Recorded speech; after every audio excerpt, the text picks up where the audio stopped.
Welcome to TTM Cast, your sports collectibles podcast. TTM Cast is brought to you by Wanna Shuffle, the free monthly autograph trading service, and by Resolution Photo Matching, the industry leader in game-used authentication. Also supported by sportscollectorsdaily.com. If it happens in the hobby, you'll find it on sportscollectorsdaily.com. And sponsored by gemrate.com. The latest grading statistics from the 4 major grading companies are just a click away. Visit gemrate.com. It's free. And now, here's our host, Drew Pelto. Well, hello, everybody, and happy 2026. We're coming to you here with TTM Cast, your sports collectibles podcast. It's a place where we talk about TTM, cards, autographs, collecting, all that kind of stuff. We are into season number 8, episode number 1 here on January 3rd. Switching from here to a twice monthly schedule now. Instead of once a month, we're going to do this every 2 weeks approximately here on this nationally ranked sports collectibles podcast. I am Drew Pelto, host of this show, starting my 3rd year now as the host of it, with Aaron Littleton joining us here once again as a co-host. Good to have you on here as always. It's great to be here, and we made it to 2026. So, not much more to be wanted at this present time, but yeah, it's going to be a great year of show. So let's get started. Absolutely. Well, just got past the Christmas and New Year's, of course, which means, of course, that this is college football bowl season. A whole lot of great games have been going on. Unfortunately, they got to do something about the college football playoff, because now over the 2 years they've had a 12-team format. They've given a bye to the top 4 ranked teams, and in that time, 7 of those 8 have lost their game. It's like something's got to be done here. Either scale back to 8 teams so everybody's playing the same schedule, or expand out to 16 so everybody's playing the same schedule, because this bye week seems to be really screwing everybody up. But aside from that, it's at least been an entertaining bowl season so far. I don't know if you've watched any of them yet at all. I watched a couple, and so I watched, the Indiana game against Alabama yesterday. Yesterday, right? It's kind of hard to keep track of days. 2 days ago now. 2 days ago now, because we're on the 3rd now. So. Okay, yeah. 2 days ago, yeah. So I watched that one. But other than that, I've been keeping pretty busy over the break. But yeah, it's kind of interesting. I think that we should go, obviously we're kind of still in the Wild West of the college football playoffs, trying to figure out something that works, in perpetuity, in a long format like this. But it's always kind of interesting, because I think they should just go full March Madness. Let's go like all these games for like a whole week. Let's really go for it. I think that'd be really entertaining. I mean, the thing that I've always wanted to see, and I'm going to have to revamp my idea now because of this whole bye week thing really not working out, but what I'd originally wanted was, okay, you take 128 teams total across all of Division I FBS football, limited to 128. If it's over that, too bad, sorry, you get relegated back to whatever. You then divide those up into 8 conferences. Each of those 8 conferences then has 16 teams. Those will be 2 8-team divisions. The division winners on each of those, that also would be competitively balanced too. You wouldn't have this, Power 5 crap that we've got going on now. So you divide it up 8 conferences. The division winners of each conference are automatically into the playoffs, and they'll meet in the championship game for each conference. Championship winner gets an opening round bye, which I think I'm going to have to revamp that a bit.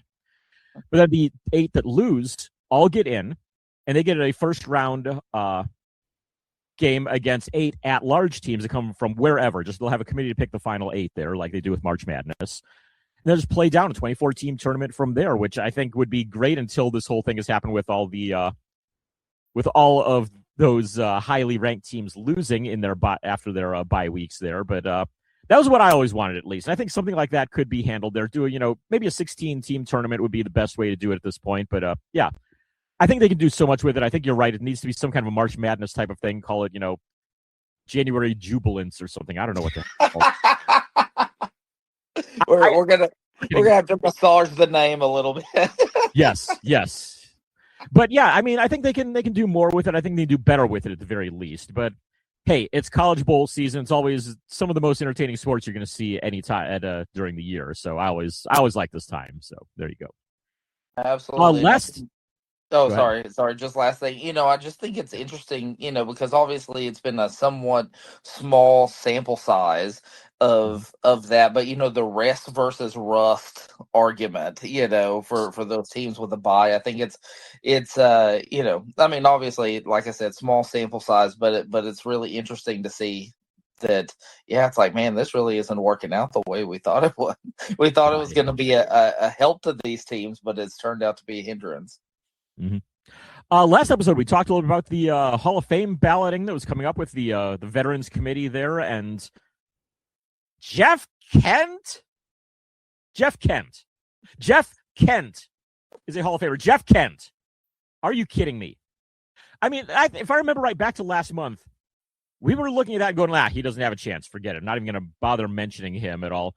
How the hell does Jeff Kent get in? Speaking of interesting things that maybe didn't go the way we thought they'd go. Oh, God. Yeah, I mean, Jeff Kent, obviously had a good career, had a very good career, and was one of the top flight offensive second baseman. Obviously, second base, mostly throughout his career was not a premium offensive position. There were not just a ton of crazy good offensive second baseman. But yeah, it's kind of interesting, right, that they brought in Jeff Kent, in part to protect Barry Bonds, and he gets in before Barry Bonds does. That's a little bit crazy to me. Just looking over his stats, the guy did not have a 30 home run season until he was 30.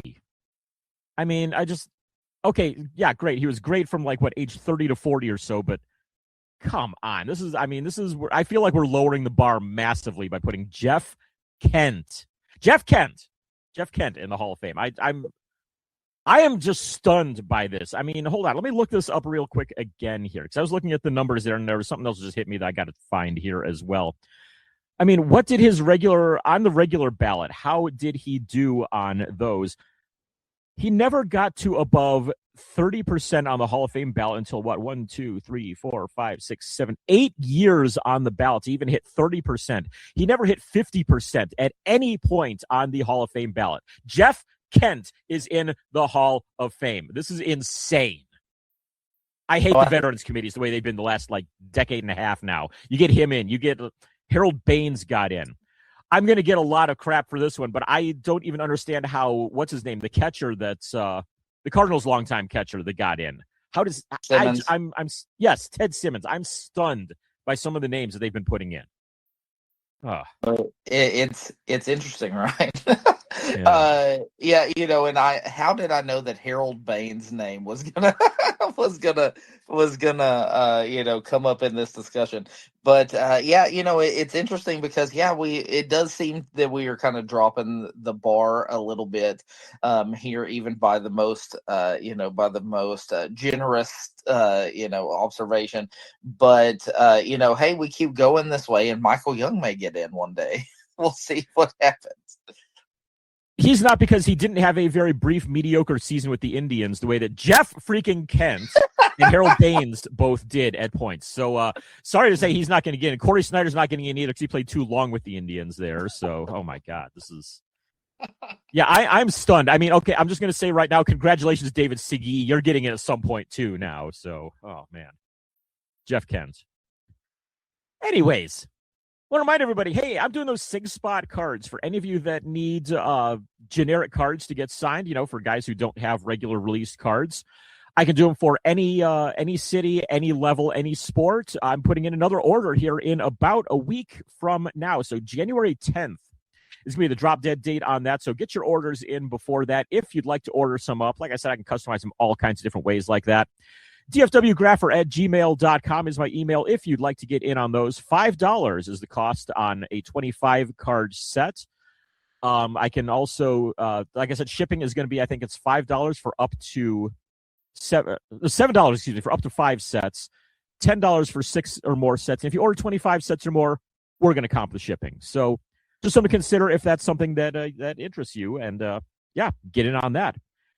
Lastly, if you haven't been to our website in a while, ttmcast.com, we have completely revamped it, so make sure you go and check that out. And yeah, hopefully it's a little bit easier to get around on there, a little bit cleaned up a bit and all that, but it's still all the same great content on there. So if you haven't been to ttmcast.com in a while, go and check that out. We've got an all new one set up there.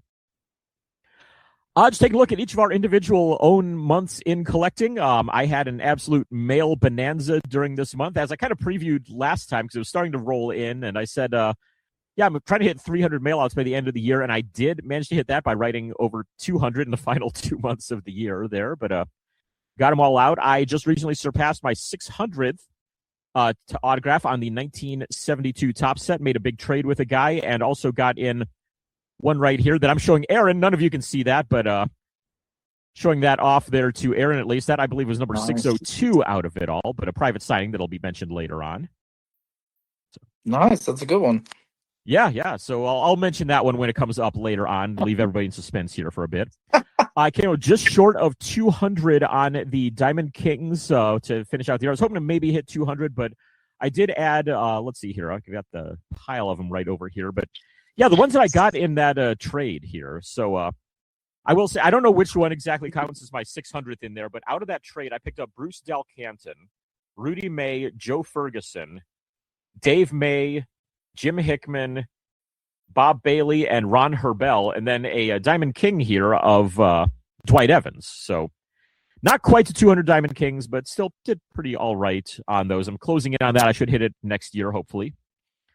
Set several personal records in autograph stuff, which I'll talk about that once, probably a little later on in the show there. But I want to also ask any listeners out there, if keep anyone your thoughts and prayers. Nate Reagan is one to please do so with. He's the drummer in the band Death Before Breakfast that I used to be. I originally was the drummer in there, then moved to guitar when he came on drums. We lost our previous guitarist and all that. But I work with him at Panini, and on Christmas night, he was hit by a car while out for a walk, has a broken leg, some broken ribs, and has been in a medically induced coma since the accident. He's breathing on his own at least, which is great, but still not out of the coma yet. So, yeah, keep him in your thoughts and prayers. I know there's also a meal train thing going around as well, if you're so inclined to contribute. I know I posted on my own Facebook page, and yeah, it's just been making the rounds among his friends there, but they've raised a whole lot to help him and his wife out. So, yeah, there you go. So, unfortunate news to finish out the year there for him, but yeah, hopefully it sounds like he's progressing well at least, so that's definitely good to hear. So, Aaron, how's your month of December looked in the collectibles world? Crazy, you're talking about him getting hit by a car, and yes, definitely thoughts and prayers and all that. Well wishes for a speedy recovery as much as can be expected with that. Here in Wichita Falls, there was a guy not far from my girlfriend's house who was like crossing the highway and got hit and died. It's like, so please be careful, out there while you're celebrating the holidays, or really at any time. Make sure if you're crossing the road, all that good stuff. But yeah, thoughts and prayers for sure. As far as for me, I had a minor TTM bonanza that is going to be completely and utterly dwarfed by what you have done this month. But for me, I thought it was pretty good. I was pretty happy with my output, and I've got 12 or 13 more ready to go here probably Tuesday or so. I did work a lot over the break. You own your own business, and I did take some time off, but I mean, I had to fix our spring floor that had some holes in it before our competition season. And then also we had a camp over the break. So I think there were like 6 days in a row that I worked like 12-hour days. So not exactly the break that I was hoping it would be. I did end up, I haven't been buying that many Michael Youngs. I'm trying to save up for our impending national trip now it is this summer, now that we have flipped the calendar over to 2026. And so I've been saving up for that. So I haven't been, buying a whole ton of Michael Young stuff, but I did get this one. And so you did show and tell. And so I'm going to do show and tell. Let me see if I can get this. This is a 2009 Topps update and highlights Michael Young all-star jersey, and you can see the jumbo patch. And so, I like big, nasty patches. And so that's a good one. I'll be showing that one off on my Instagram at some point. But yeah, number to 6, I'm pretty sure that's a piece of the 1 from his all-star jersey that was 2009 in St. Louis. So yeah, that was a pretty big pickup for me. I was excited. It had been on eBay for quite some time. And so, those are always good that you're eyeballing, and then eventually you can bring them into the fold. So that was good. And for Christmas, I got Assassin's Creed Shadows. I don't know if I've mentioned it on the podcast or not, but I'm a huge Assassin's Creed fan. I played all the games, and so that was the next one. And so my family got that for me for Christmas, so I've been playing it a little bit, and it's good catharsis because you've got to stab virtual people because you can't stab real people. Yeah, of course. Nice. Well, hey, on this week's show, we've got Clemente Lisi joining us in Clemente's World. We're going to talk about the update to his book, also some World Cup and NHL sets, and some other pickups that he has had for his own collection. So always great to hear from Clemente, and we will do so here to start out 2026. We have all of our regular segments, including Baker's Dozen, covering all of the upcoming signings here over the next couple of weeks, actually, out on into the first couple of weeks of February in there, as well as some other hobby news and releases. We've got Hobby Happenings, sponsored by Wanna Shuffle. We'll talk to Belinda about what's going on with Wanna Shuffle and talk about upcoming shows that are going on around the country. We'll talk Clemente Lisi in Clemente's World before we go into Making the Grade, where we'll be joined by Ryan from Gemrate, handling all the things with the Big Three.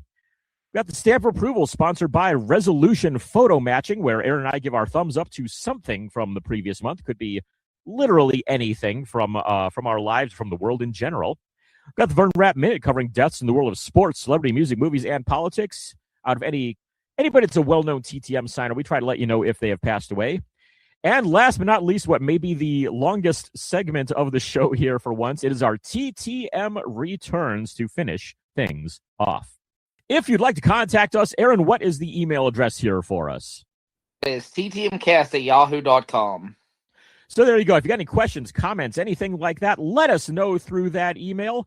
If you'd like to follow us on social media, we are around as TTMcast on Facebook, on Instagram, on Blue Sky, and as Cast TTM on Twitter, which we really don't touch that much, but it's still there. It's got some stuff archived there, at least, if you want to check it out. If you want to find me directly, I am at dfwgrapher@gmail.com. You can find me on Instagram, Blue Sky, all those at dfwgrapher as well. My website's dfwgrapher.com. Aaron, how can people find you? Instagram's the hub for that. If you want to check out this awesome Michael Young card that I was talking about earlier and the rest of my Michael Young stuff, you can do that at Aaron Sports Card Explosion. It's a great handle, so that's why I chose it. And you can check out my regular stuff there. If you want to check out mine and Drew's national trip, the completion of a trilogy coming summer 2026, then you can check out The Eternal Graphing Tour on Instagram, and there are underscores in between each of those words, and that is my quest to visit every affiliated ballpark in the United States and Canada. I'm up to 94. I will hopefully, God willing, go over 100 this year. So it's going to be great. So you can check out all the shenanigans over there on Instagram. If you don't hit 100, we have really screwed up. So I mean, I always leave leave room for who knows what's going to happen. True. That is true. I mean, I think back to, I think it was the 2022 Nationals, right after I jumped on as co-host here of TTM Cast. So 2021, it might have even been, when Jeff went out there and ended up injuring his foot and didn't even know it until he's found himself in the hospital battling an infection. So, you never know what can happen with these things. So, we'll I guess it's probably a good idea to keep the caveat in there then, just to be safe. So, Well, we've got an intro in here. Let's move on and check out Baker's Dozen. Baker's Dozen, sponsored by SportsCollectorsDaily.com. Smart collectors turn to Sports Collectors Daily to stay up to date. From new releases to incredible collections hitting the auction block, news from inside the business of sports collectibles, and much more, Sports Collectors Daily has it, all with no subscription cost. SC Daily also delivers a live look at the most watched sports card auctions on eBay for every sport. Sign up to get the headlines in your email for free, or just visit the website whenever you like. With 16,000 stories in the archive going back 16 years, there is always plenty to read at sportscollectorsdaily.com.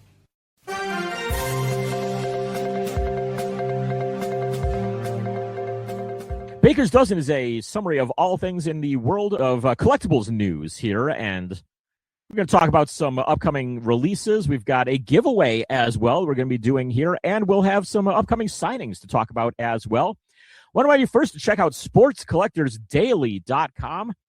They have all sorts of great hobby news on there. I write a weekly article for them on TTMing and autographs. My most recent one kind of sums up the year. The last couple of articles actually have been no extra content. It's just been my TTM successes, and that's it, because it's taking up so much freaking space in there. I'm like, you know what? I don't need anything extra. You guys are going to be busy enough with this. So fortunately, though, for this upcoming one, we're going to be talking about, I'm just going to give my year in review there on autographs, give my stats on everything, and hopefully another lengthy post on what I've gotten in the mail here as well. So once again, sportscollectorsdaily.com. Check out my articles. Check out everybody else's articles, too. Also, want to remind you, if you haven't been to the new TTMcast.com, we still have the link there to the TTMcast store where you can buy yourself a t-shirt, a hat, a hoodie. We got a whole lot of great stuff all up on there. All different price points, too. If you want just something small, something cheap, we've got stickers. If you want something more expensive, like I said, we've got hoodies up on there. TTMcast.com. Check out the store in the top banner. Well, you know what we haven't done in a while here on the show is we haven't had a giveaway in quite a while. Jeff used to do them all the time. We've kind of cut back on that, but you know what?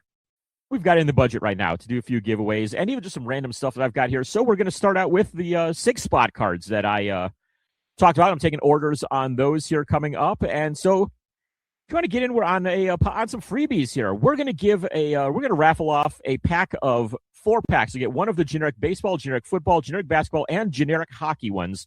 25 of each. That is about a $20 value.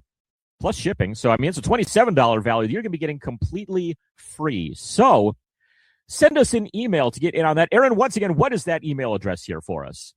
It is ttmcast@yahoo.com.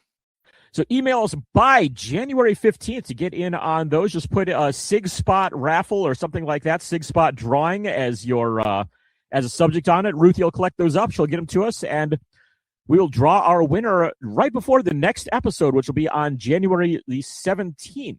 They will be doing that one. So get it in by the 15th. We'll draw the winner on the 17th, and we'll have those out in the mail to you in the next week and a half after that. So if you've wanted to try out some 6-spot cards, but don't want to invest any money in it just yet, hey, get in on the drawing there, and you can try them out free for yourself. We've got a whole lot of releases here to talk about here. They're coming up over the next couple of weeks here. Nice start to the year from the card companies, and we'll lead it off here with the 2024-25 Topps Chrome UEFA Women's Champions League set. That's coming out on January 2nd. You'll see 4 cards per pack with 20 packs per box. 1 auto in there along with 18 inserts and parallels. Might be a good possibility for the international TTMers to try those out and send them off over to the teams over there in Europe. Pre-sale price, $110.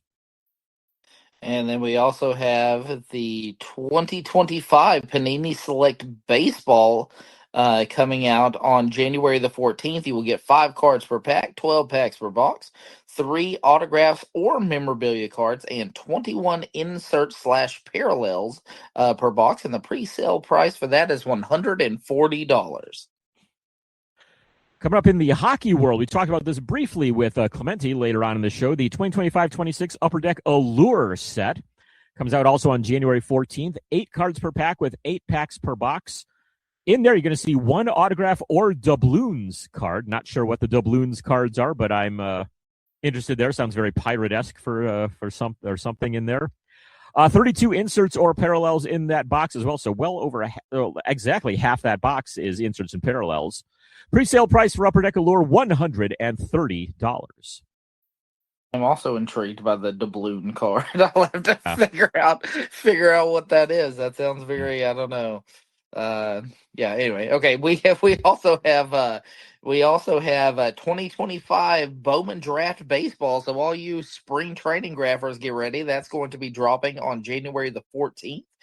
You will get 32 cards, per pack, 12 packs per box, and 3 Chrome Prospect Autos per box. So if Prospect Autos and up and coming players are your thing in baseball, then this is the release for you. And the pre-sale price is the release for you as long as you've got a little bit of money, because the pre-sale price is $750 per box.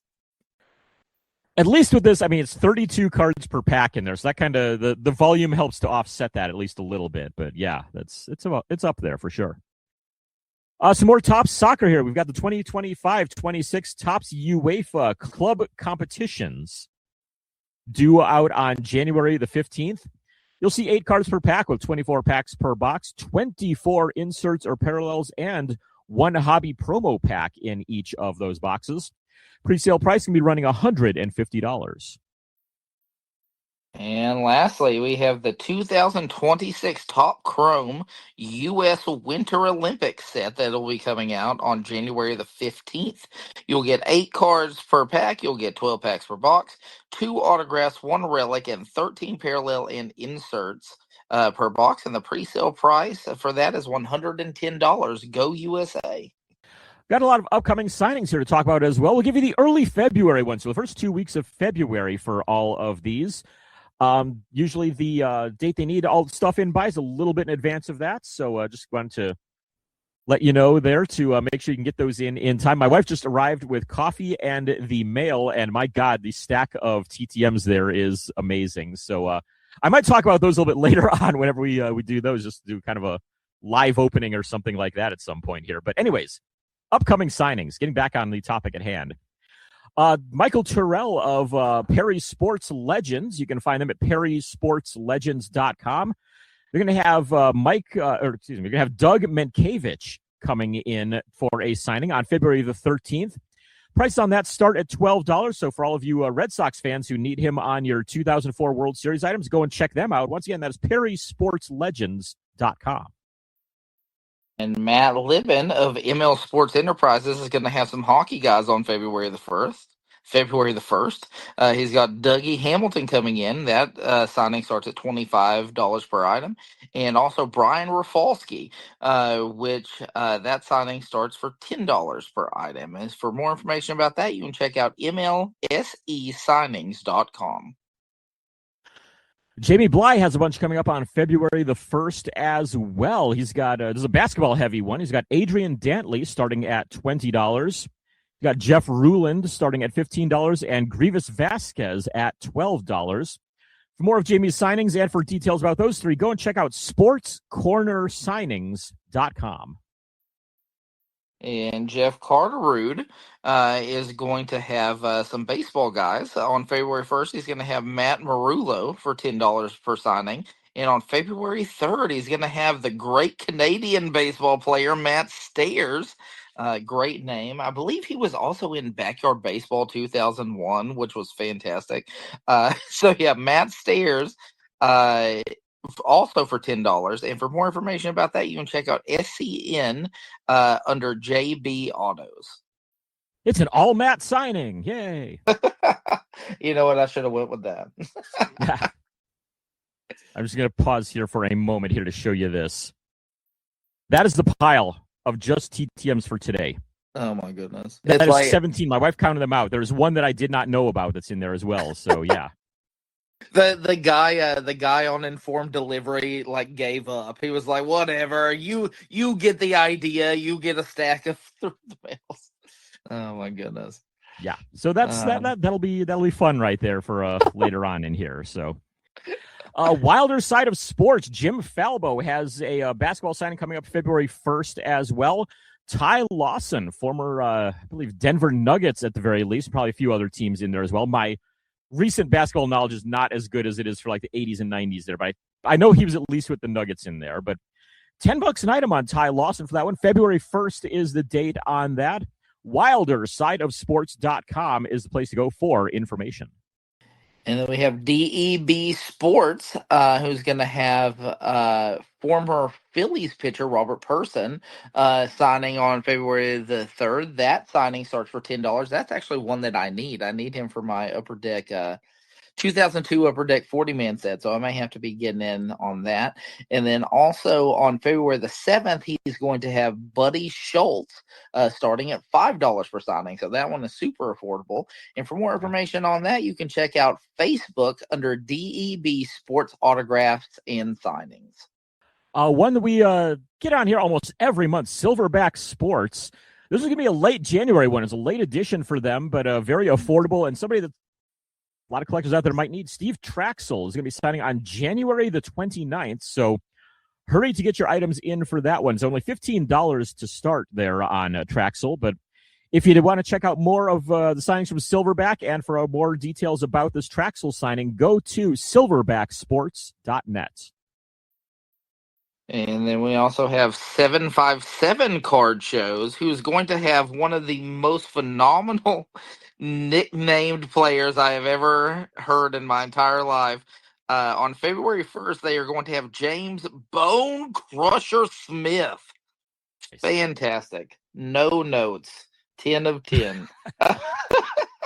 And speaking of 10 of 10, that signing starts for only $10 per item. And for more information about that, you can check out 757cardshows.com. Last one here for this, it's going to be AM Sports Marketing Group. For all you Hockey Hall of Famer collectors out there, Chris Chelios will be in with them on February the 5th.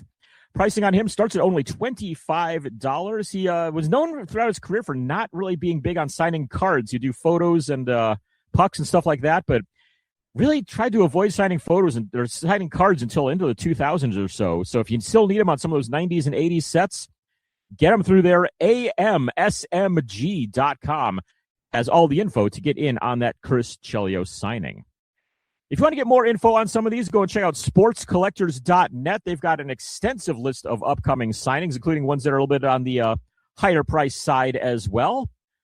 So check out any info you can from for those right from there, sportscollectors.net.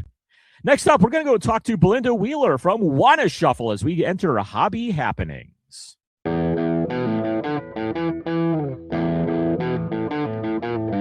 You heard that right. It's time for Hobby Happenings. Hobby Happenings is proudly sponsored by Wanna Shuffle, the free monthly autograph trading service. For more information, check out Wanna Shuffle on Instagram, Facebook, or at wannashuffle.com. All right, well, it's time to check in with Belinda Wheeler here from Wanna Shuffle. Belinda, great having you back on the show here once again to start off 2026. Thanks so much, Drew. Happy New Year. Yeah, you too. Any cool stuff you've done over the holidays or anything like that? Basically shuffling. Yes, That's the cool nice. thing. And, watching some holiday movies with family and things of that nature, and trying to organize some of my own, collection, but that's just a never ending thing. So, but no, it was really, really nice break. I hope you had a good break too, my friend. Yeah, we had a very similar holiday then, because I had to redo my Excel sheet of all of my autographs and stuff, just take out what I've gotten rid of in there and update that, and a lot of time just organizing around the apartment here and just getting stuff done there. But yeah, it's much needed, but it was good. So there's always that.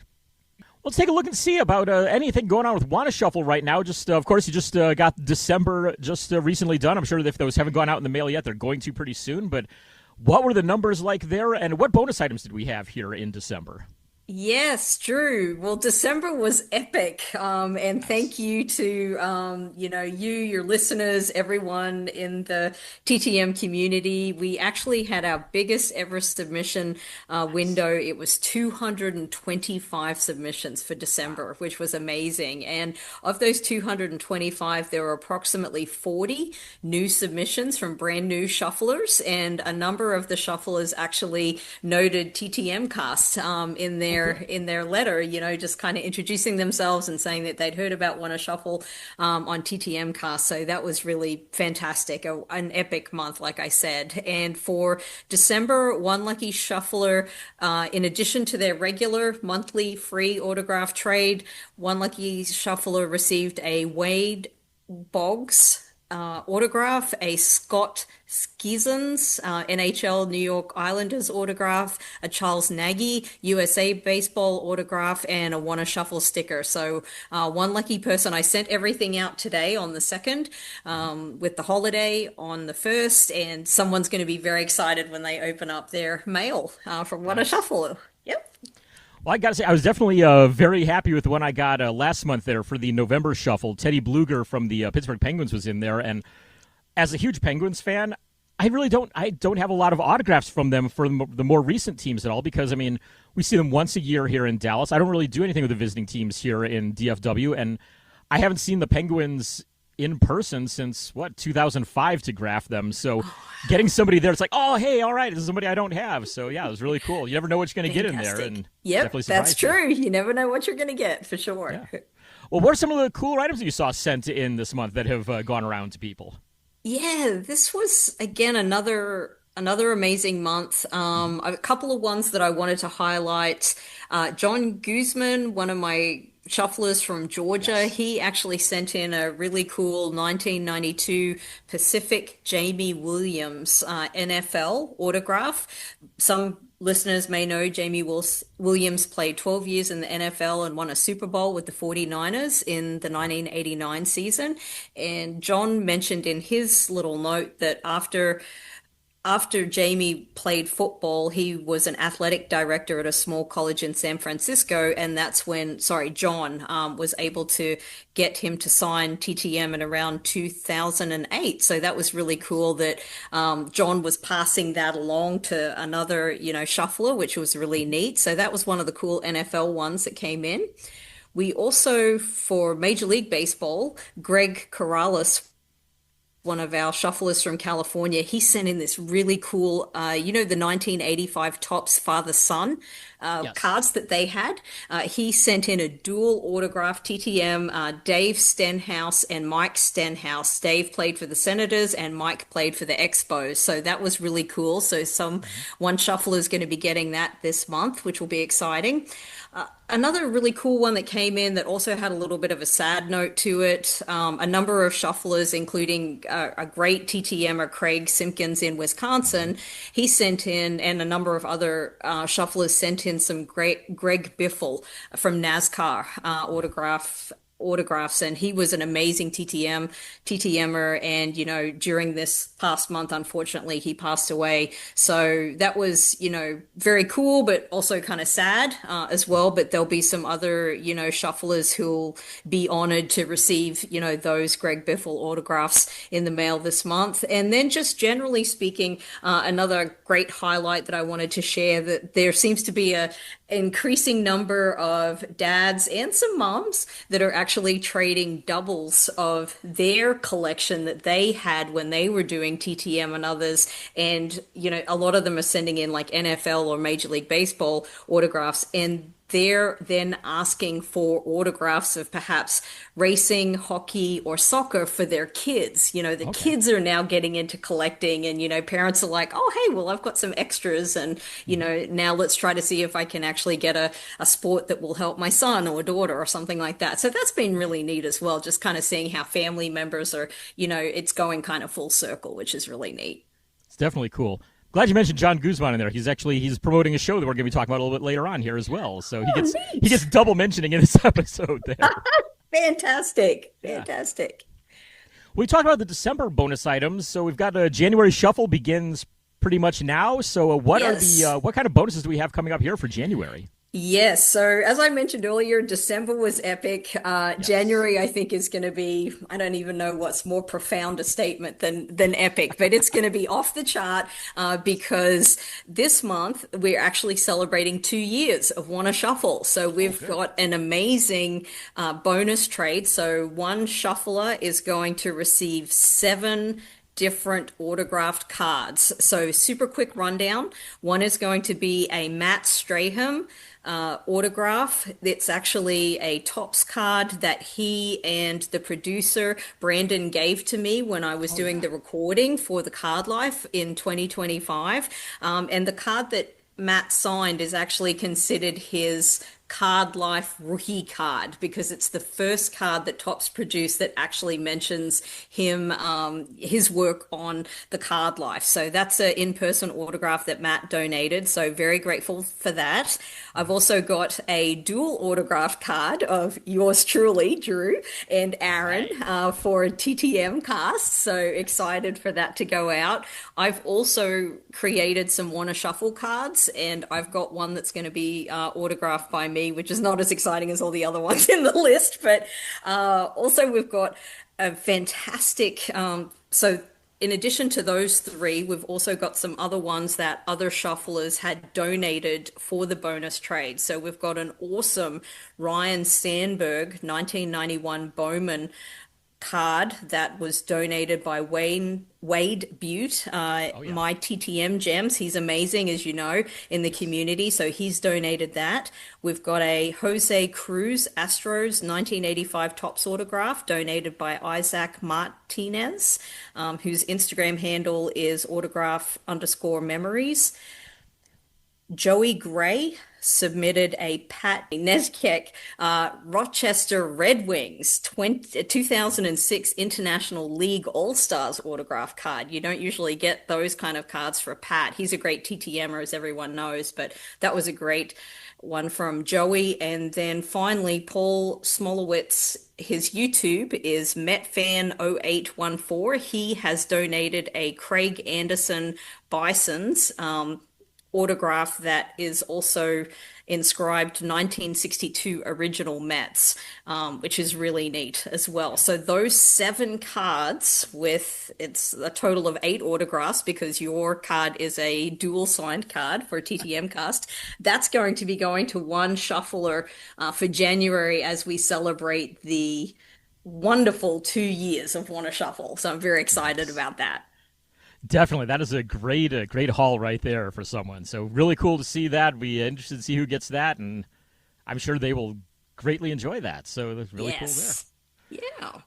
So you mentioned that, 225 this past month with 40 newcomers. So obviously there are still people out there that have not yet gotten involved in this. I mean, I'm sure there's some TTM cast listeners that are sitting there going, "Oh yeah, maybe I should get in on that," because obviously, we just had 40 of them right there. Yep. What would you say to someone for, why should they get involved in this? Why should they send in to a Wanna Shuffle and get just involved in the whole thing? Definitely. It really is an amazing way for the TTM community and other autograph collectors to, come together and build community. All of us, whether we do TTM, whether or not we do box breaks, whatever, we all have autographs of some players that are not our favorites. Let's face it. We bought into a break and we're like, oh, that's a cool card. Some people are excited, but we're like, hey, we don't, care for that player or don't really like that team or whatever the situation is. So it's an amazing opportunity if you, have doubles, triples of cards and you want to kind of swap things out. You've got some other ones that you're just like, yeah, this is a nice card, but I'm just not really interested in it. There's so many people in this community that would just love to have whatever card you have and vice versa. So one of the things that I've, asked for people when they do send in their autographed submission each month on a manufactured card, like a Topps Fleer Panini card, to also include a list of, the sports or teams or that they collect. Nothing's kind of guaranteed because I never know what's going to come in each month. But, let me know if if you're sending in a baseball card and, your daughter really loves, women's basketball, let me know and I'll let you know whether or not I can kind of get you a trade, that gets that card for your loved one, or, if there's non-sports or things of that nature. So if people can kind of just let me know what they're kind of interested in, I do my best. Again, no guarantees. And as people are sending stuff in, again, in addition to the card, and the list, if you could also include a stamped self-addressed envelope. And I'll just go forward if that's okay, Drew, and just let people know the address for Wanna Shuffle. It's P.O. Box 68, Cordova, Cordova, South Carolina 29039. And if people have any questions about this, you can reach out to me with my socials. I'm very active on Instagram, which is Wanna, WANNA _ shuffle. SHUFFLE. Facebook is just Wanna Shuffle, and then I've also got a web address, wannashuffle.com as well. So if you have any questions before you send something in, please feel free to reach out to me that way. But you can reach out to me with anything. I'm just really excited with the community. It's been really great, and a number of people keep coming back. But again, we're getting some new people in, and it's just been fantastic. Awesome.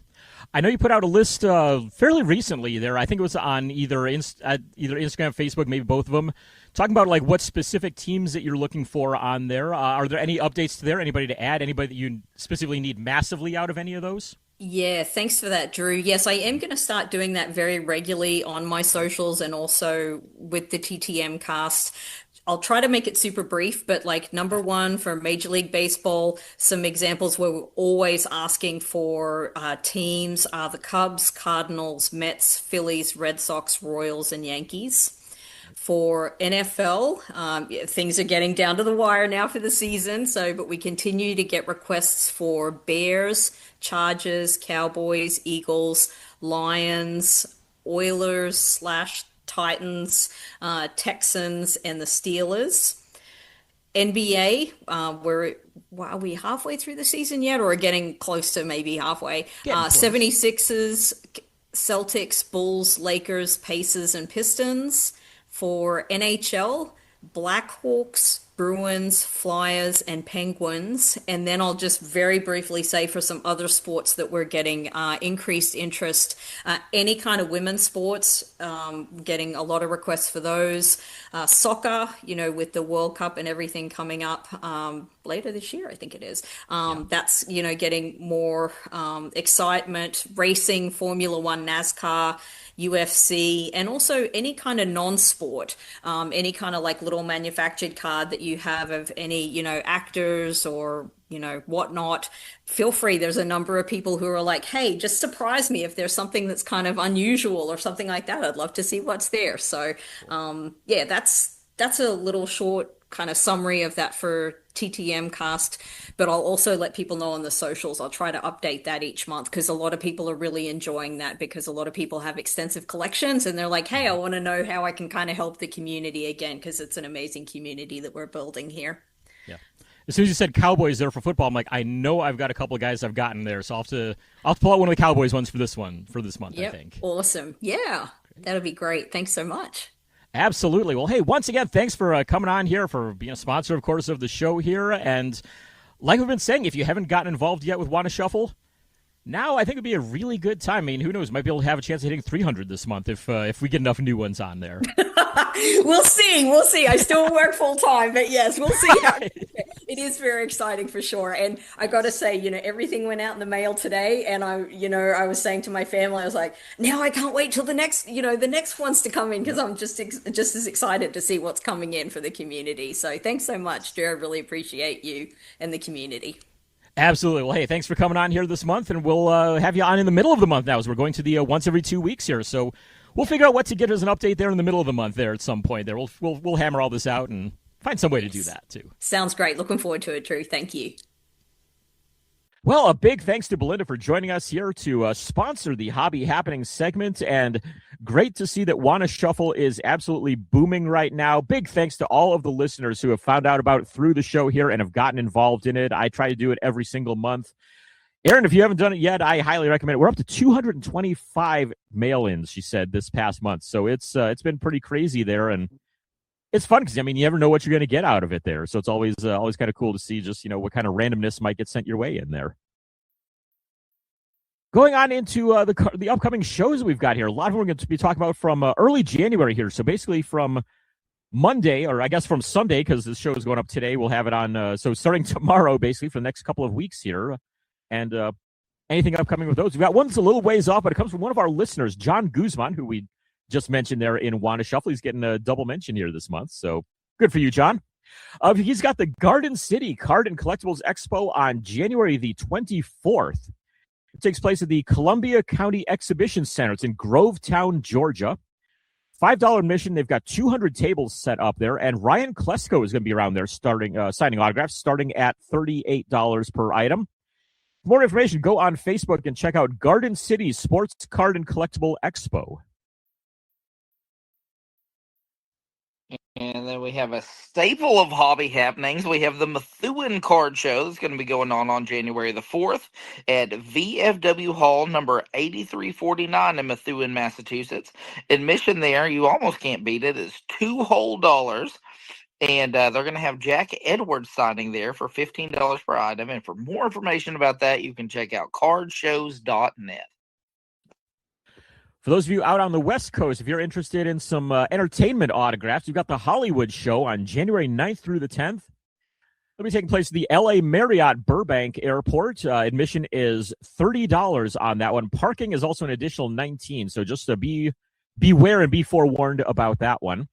But they're going to have 68 signers out there from all over the entertainment world. If you want to get more specific names and get your tickets for it, get some more information, it's at hollywoodshow.com. And then we have the Kansas City Celebrity Comic-Con that's going to be going on January the 10th and the 11th. That will be at KCI Expo Center. And admission for that is $36, but they will have 17 signers from the entertainment world to see who they are. And for more information about that, you can check out celebritycomiccons.com. Moving on over back to the East Coast and a little bit down further south, we have the Greenville Sports Card Show, January 10th. This will be in Greenville, South Carolina. It's at the Haywood Mall and has free admission for that one. Basketball player Xavier McDaniel will be out there signing, former Seattle Supersonic at the very least, among several other teams, I believe. But $25 an item is the starting price on him. You can check out more information on that at wildersideofsports.com. Lastly, we have the Vernon Pal Card Show. I'm going to assume that's P-A-L. I'm assuming that's how you pronounce it, Pal, instead of P-A-L. I think it's just the letters P-A-L. Going on. Yeah. Oh, okay. Well, you know what? Yeah. I said what I said. Yeah, go with it. And so that show is going to be going on January the 17th at the Vernon P-A-L in Vernon Township, New Jersey. The admission for that show is going to be $5 per person, and they will have former Eagle, right? Philadelphia Eagle, Jeff Fiegel signing there for $20 per item. And for more information about that, you can check out cardshows.net. A lot of these shows will also offer mail-ins for signings, so visit cravetheauto.com for more information about some other upcoming shows and signings all over the country. Next up, we're going to move on into Clemente's World. You know what that means. It's time for Clemente's World. Clemente Lisi joins us every other month, basically, is how we're going to have this lineup. We'll have him on one month, we'll have Les Wolf the next month, and then kind of just alternate them with the occasional month where we'll have something else put in there. But he's on this month to talk about his upcoming revision to his World Cup book. We'll talk a little bit about that, as well as some World Cup sets and collectibles that'll be coming up here with, of course, the 2026 World Cup taking place here in just a matter of months. We'll also talk upcoming NHL sets and some additions to his collection right here in Clemente's World. It's Clemente's World with Clemente Lisi joining us here this 2-week segment. What do we call this? Fortnight, I guess it would be there then. But Clemente, good to have you on here to start things out here in 2026. Great to be back. Happy New Year to you and to all the listeners. Yes, you as well. And we'll just jump right on into things here. I know 2026, big year for all kinds of things. Because, of course, we have the World Cup, and you've got an update to the book that you put out that I know we talked about a lot 4 years ago when the first edition came out, and now we've got you back with a new update to it as well. Yeah, I should point out, and the new listeners might not know this, but people have been listening for a long time. That's sort of how I met Jeff, who founded the show, and then you. That's how I met you Yeah. guys, was through the promotion of this book, and then I never got off the podcast. I became a regular, right? But Right. it was in conjunction with my book Mhm. on the history of the World Cup that tied to the Qatar 2022 World Cup. Well, now we have a World Cup coming this summer in the United States, Canada, and Mexico. And there's a new edition of my book. It's called The World Cup: A History of the Planet's Biggest Sporting Event, 2026 edition, which you can get on Bloomsbury.com and on Amazon pre-order. It comes out in March, but and the World Cup is in June. Some people know. So this is, we always talk about big storylines for the year for not just sports, but sports collectibles. And it is a World Cup year, which is going to be a big deal for both sports fans and collectors alike. I know you had on your newsletter, you had a write up recently about the upcoming Panini sticker set, which of course is massive worldwide. I mean, it's been popular for what? We're going on maybe 60 years now. They've been putting these things out. Yeah, 1970 World Cup was the first Yeah. one, and that's a famous World Cup because Brazil won the World Cup, but that was Pele's last World Cup. And Mhm. we should point out that, we talk about soccer cards a lot in the last couple of years, but the Panini World Cup sticker albums that come out every 4 years for the World Cup are a big deal globally. And Yes. once again, they're due to come out in the late spring. There's a bit of a hitch. The people at Panini told me they would love to have had the books out now, January or Christmas time, but we still have four teams that have to qualify through the playoff process in March. Yep. So once that's done in late March, then we'll have all the 48 finalists. Yes, you heard that right. 48, not 32. So many more countries participating. It's going to be a bigger album, more stickers.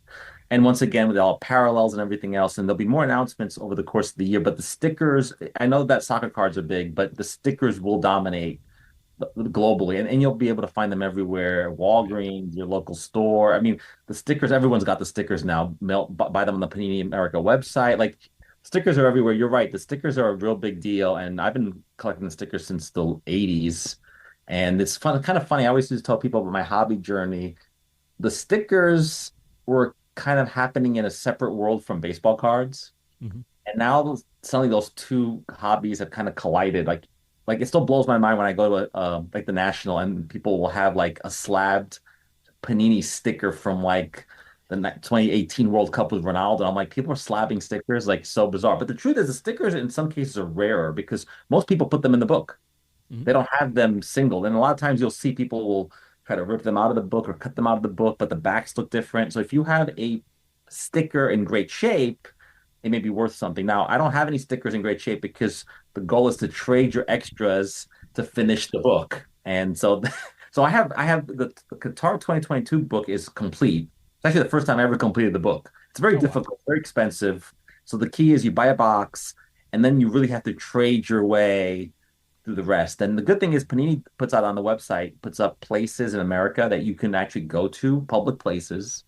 Like there's a place in Queens, New York. It was like a parking lot of a Walgreens that during the Qatar World Cup, people would show up in the parking lot to trade their doubles to get the ones they need. And because Panini prints the same amount of stickers for each player, it doesn't matter if it's Messi or a guy you never heard of. Everyone needs all the stickers, right, to complete the Right. book. So it's a great chase. And if you've never done it before, the World Cup will be in America. I think it'll be an extra added thing to do if you're an American soccer fan.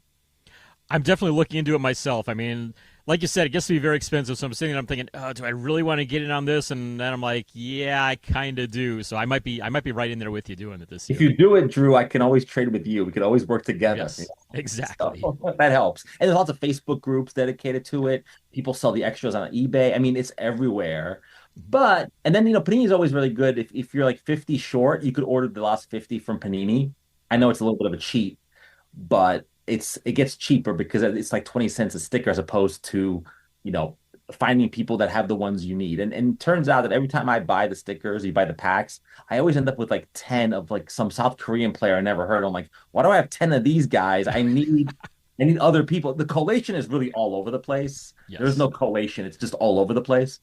And so, but that's the chase is the fun part. And like, I think I finished the album, I want to say 3 months after the World Cup was over. Like Wow. I didn't finish it during the World Cup because at some point you kind of like get tired of it and then you kind of put it aside and then you're like, okay, I'm about 100 short. I can do this. And so I find that it gets harder at the end when you're really, really close to the completion. It seems to be the way it is with a lot of things. I mean, there's that hockey autograph card set that I'm working on, and I remember at one point, being like 100 away from it. It's like, oh yeah, this will be easy to get these last 100 there, and then like, yeah, 80 of them were good to get. The last 20 were just like, it's like running a marathon, and the last quarter mile is over a pit of alligators, essentially. So the analogy is right. A marathon is not that bad, but the last few miles are the worst because you can see it, but you can't get there, and you're tired. You're getting tired at the end, and it's hard. And then, like in your case of what you're talking about, you're dealing with players like Mark Messier, Wayne Gretzky. Those are hard autographs to get on cards, on the final 20 cards, because you save the hard ones for last, right?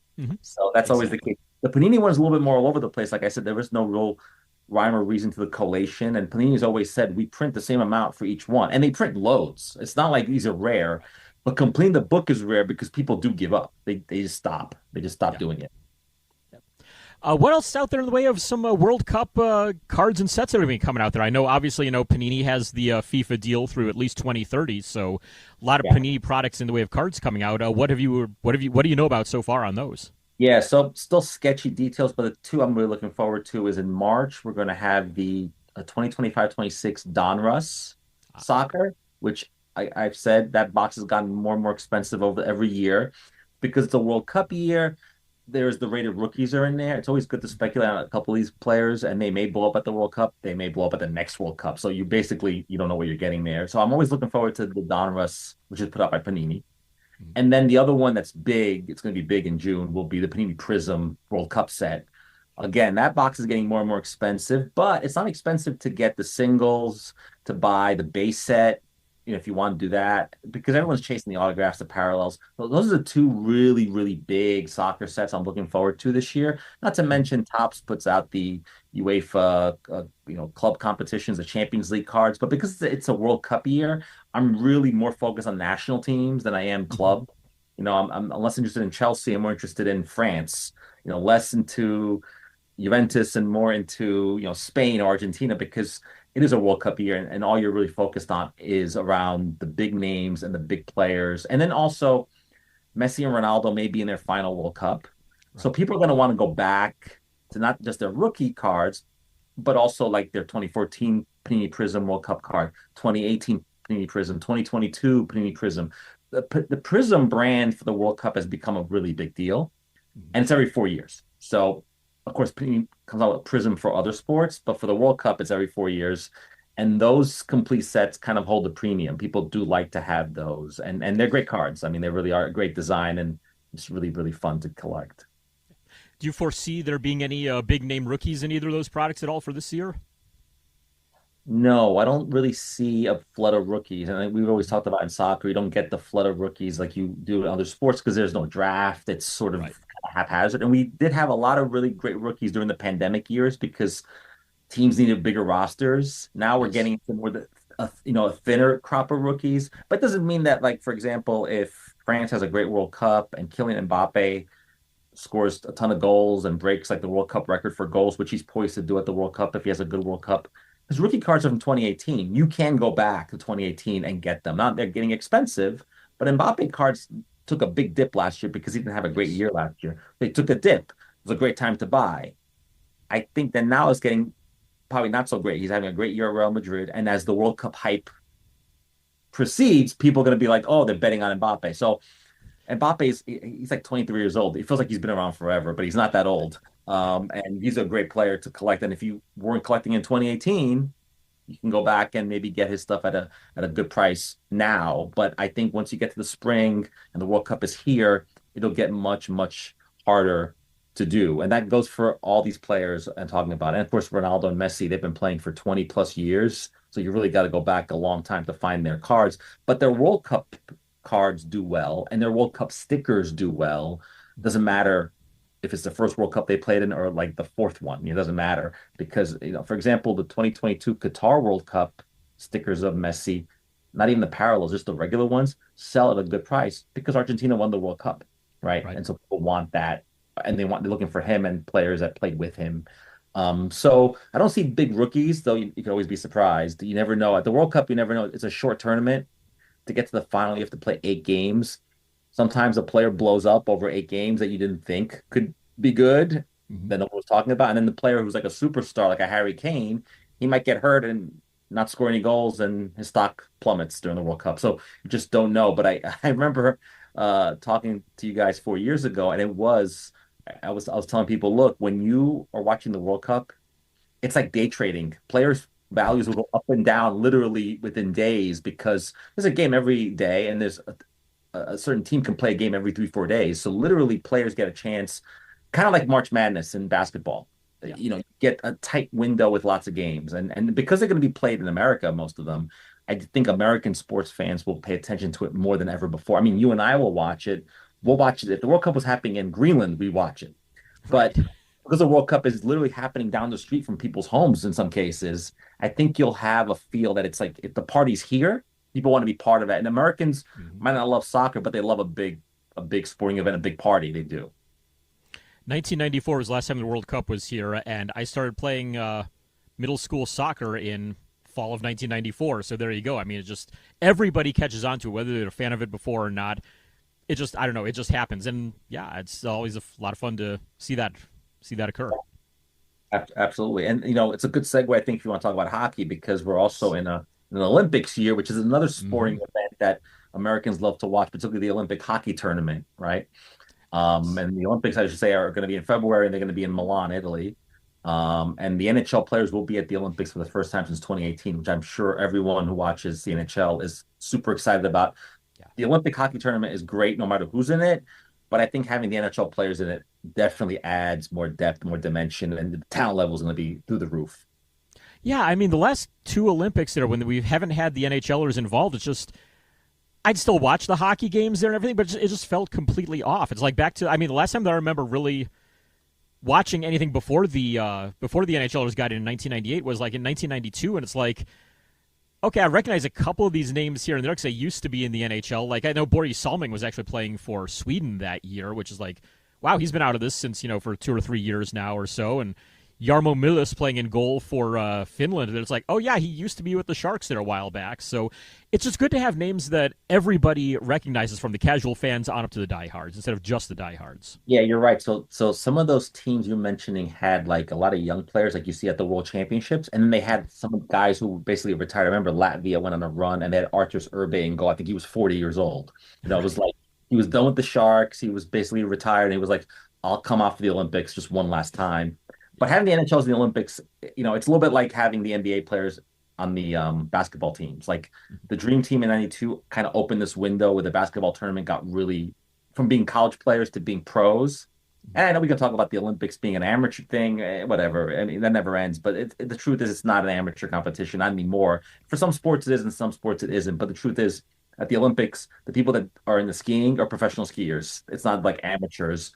This definition was born out of the Soviet Union, where nobody in the Soviet Union was a professional, but they all played professional, hockey. And yes. So the Russians always had an advantage over the Americans. And we all think about Miracle on Ice, and nobody, knew these college players. And it's a very romantic thing. But the U.S. isn't going to win an Olympic gold medal if they send college kids, and then Sweden, Canada, Finland all field, they're professional NHL players. It's not going to happen. Having said that, I was looking at the Canada roster, which just dropped around New Year's, and this team is stacked. I mean, so last year we got a flavor of it with the Four Nations tournament, and this year we're really going to get it. And I mean, the Canada has McDavid and McKinnon and Sidney Crosby, and it's like, wow. So Yeah. I suspect Canada is a favorite to win, and then the U.S. of course has Austin Matthews, and the big story was the player that did not make the roster. So Adam Fox of the Rangers didn't make it. I suspect he's having a bad year. His rookie card, his young gun card is down in price. He's not having a great year, so he wasn't selected. I understand that. He's a big name, but there's no birthright on playing for the U.S. You got to pick the best players at the moment, and I get that. But I do think the hockey tournament might also help card values because think of like someone like Sidney Crosby. His card's already worth a lot of money, but he's pretty much a dormant player until he does something like break a record. Right. But if he scores the winning goal in the gold medal game, like he's done before, then you have interest in his rookie cards, his parallels, his autograph cards.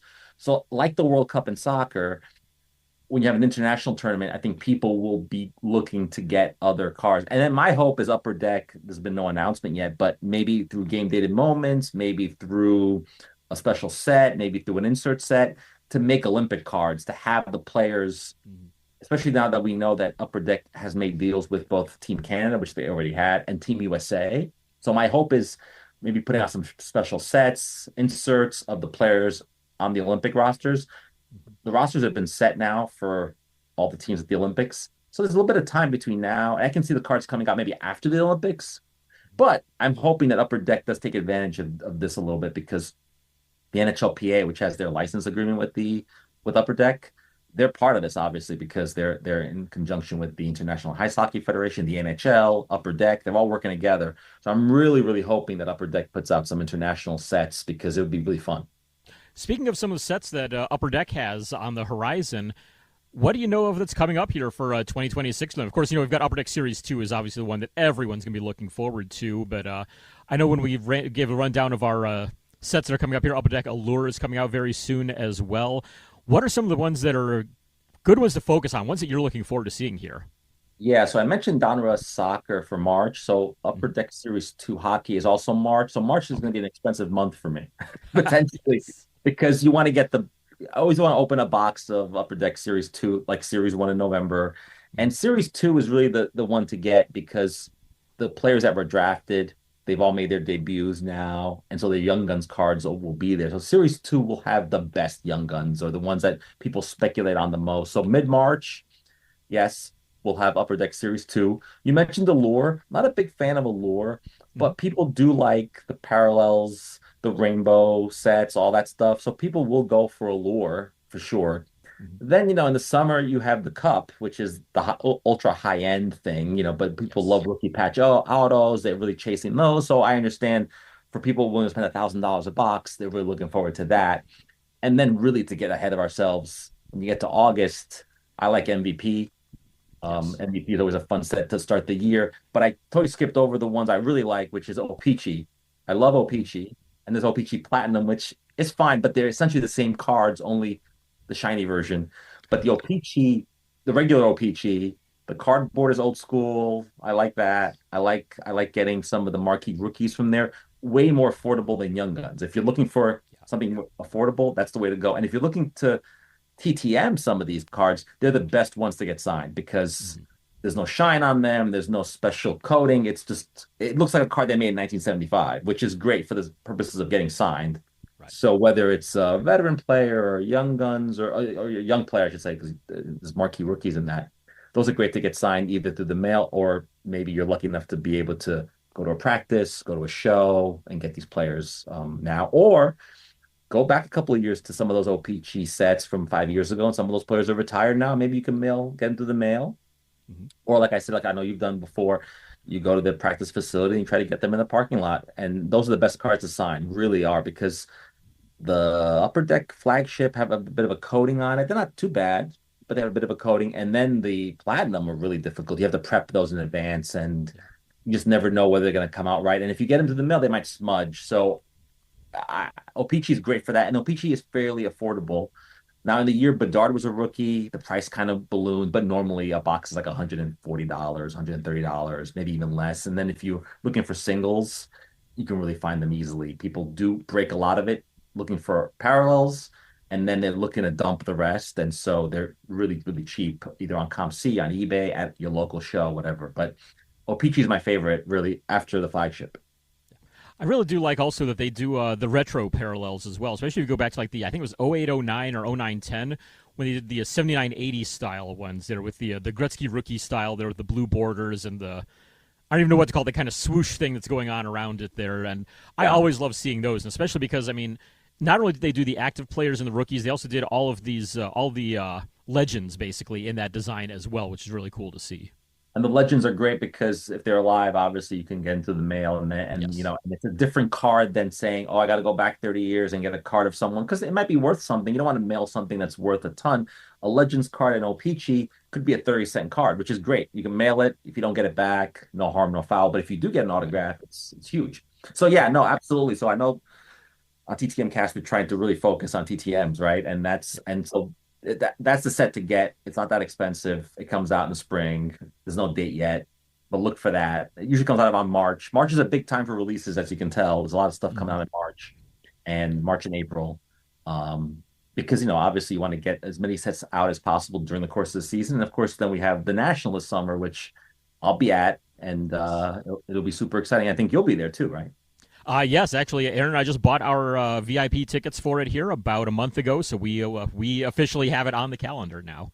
So yeah, it's gonna be great. It's gonna be a chance to, I find the National to be amazing, not for the cards. I have to be honest. I can everything that's at the National, I probably can find online, Yeah. right? But I like the camaraderie, the meeting people, the seeing stuff in person. It's just the whole thing. It's like the Super Bowl, right? For Yeah. for the hobby. It's like everyone gets together in one place, whether they do it every year or every 3 years or every 5 years, whatever it is, or they only go to the ones near their hometown. Like it's going to be in Chicago again, which may seem mundane, but I got to tell you, Chicago's a great location for it. Easy to get to, lots of hotels, lots of restaurants. And I'm just happy the IX Center is now an Amazon distribution center because it means I'll never have it in Cleveland again. I had a not a great time there. It was very hard to get in and out of there. But Chicago, yes, it's the same old stuff, but it's very predictable. And when you're focusing on buying cards and getting autographs and meeting people, you like that the logistics have to be easy. If even getting to the place is hard, that's a lot of work for all of us. And we want to put all our time and energy into the show, not getting to the show or getting out of the show. So it'll be fun to see you there. I think last I saw you in person at the National was Atlantic City. So Yeah. a much better facility in Chicago. That's good. This will be my first Chicago one, and from everything I've heard, it sounds like it'll be a pretty good one. Because, Yeah. yeah, I don't care to ever do an Atlantic City one again, and I love Cleveland because it's my hometown. But yeah, the IX Center it's not the greatest anymore. It hasn't been a premier facility for 20, 30 years now. So Right. yeah, Absolutely.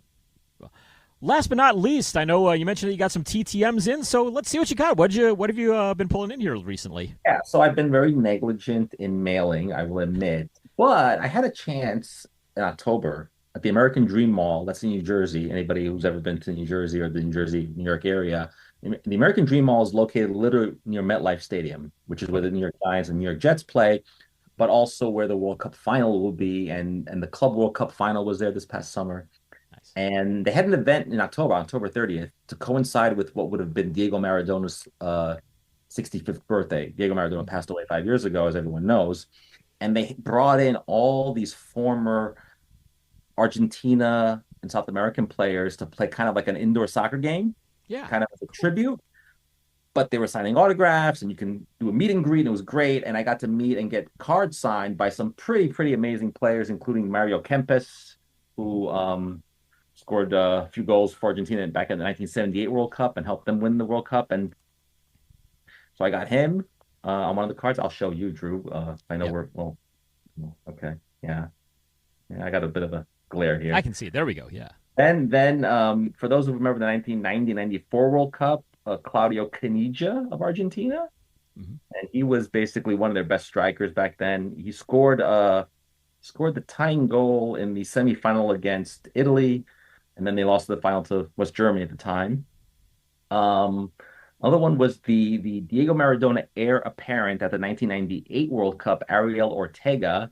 Now, good player, but when you're wearing the number 10 jersey, when it was worn by Diego Maradona, it's really hard to live up to that hype. Argentina didn't get someone to live up to that hype until Lionel Messi showed up a few years later. And then I think lastly, a player who I've always admired, played for Colombia at the 1990, 94, and 98 World Cup, and also was a former MLSer with the Tampa Bay Mutiny, Carlos Valderrama. Yes. He's famous for the hair. Yep. Like he had this crazy big mane of blonde hair. I will admit, even though he's like 60 years old, he still has the hair.